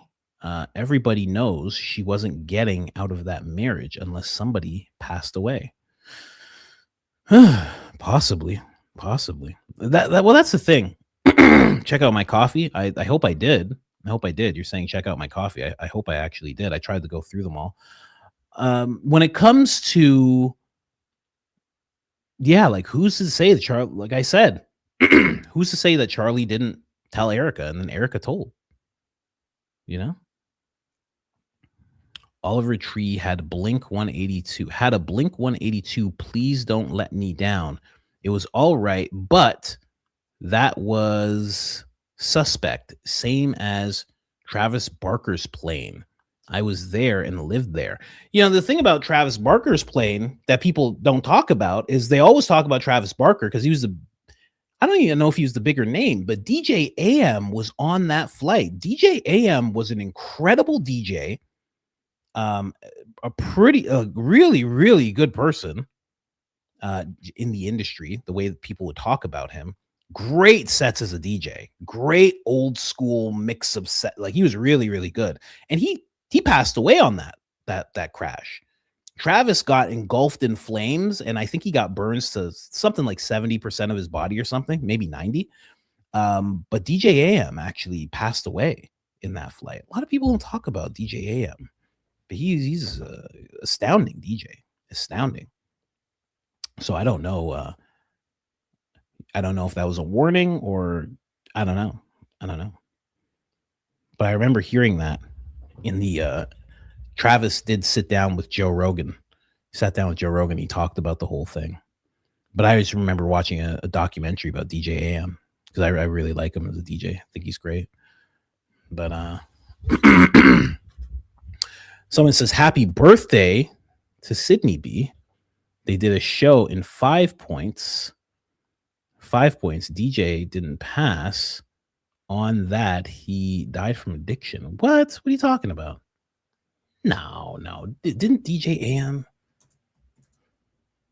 died on plane crash? What are you talking about? Didn't he? Let me see here.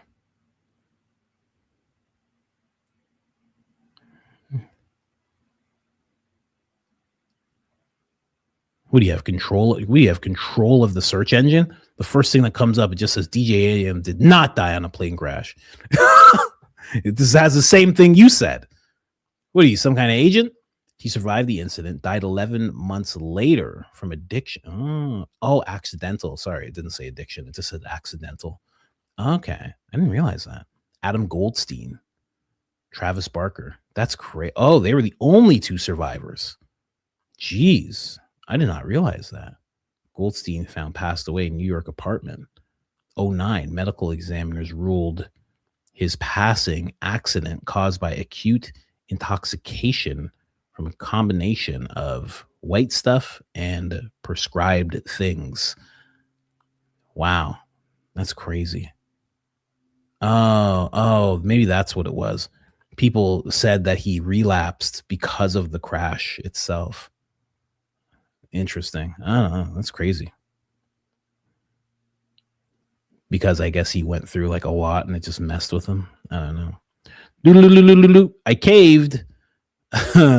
Whatever. You deserve it. Keep doing your thing. You bring joy to many. Thank you so much. Rose by any other. That old speedball. Yeah, exactly. You know exactly. Yep. Those old speedballs will get you. Very generous. Thank you so much.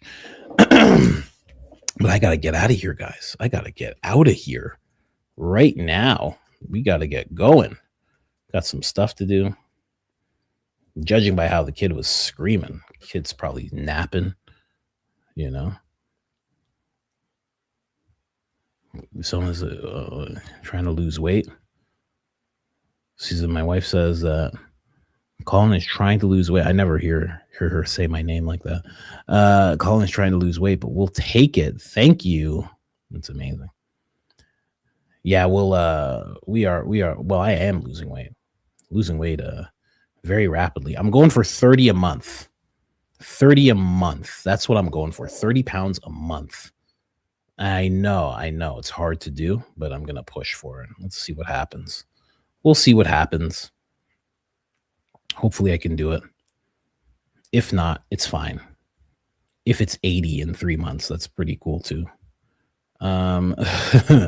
Thank you guys so much. I do appreciate you guys. Thanks to everybody on Twitch. Thanks for everybody on Kick. Thanks for everybody on YouTube.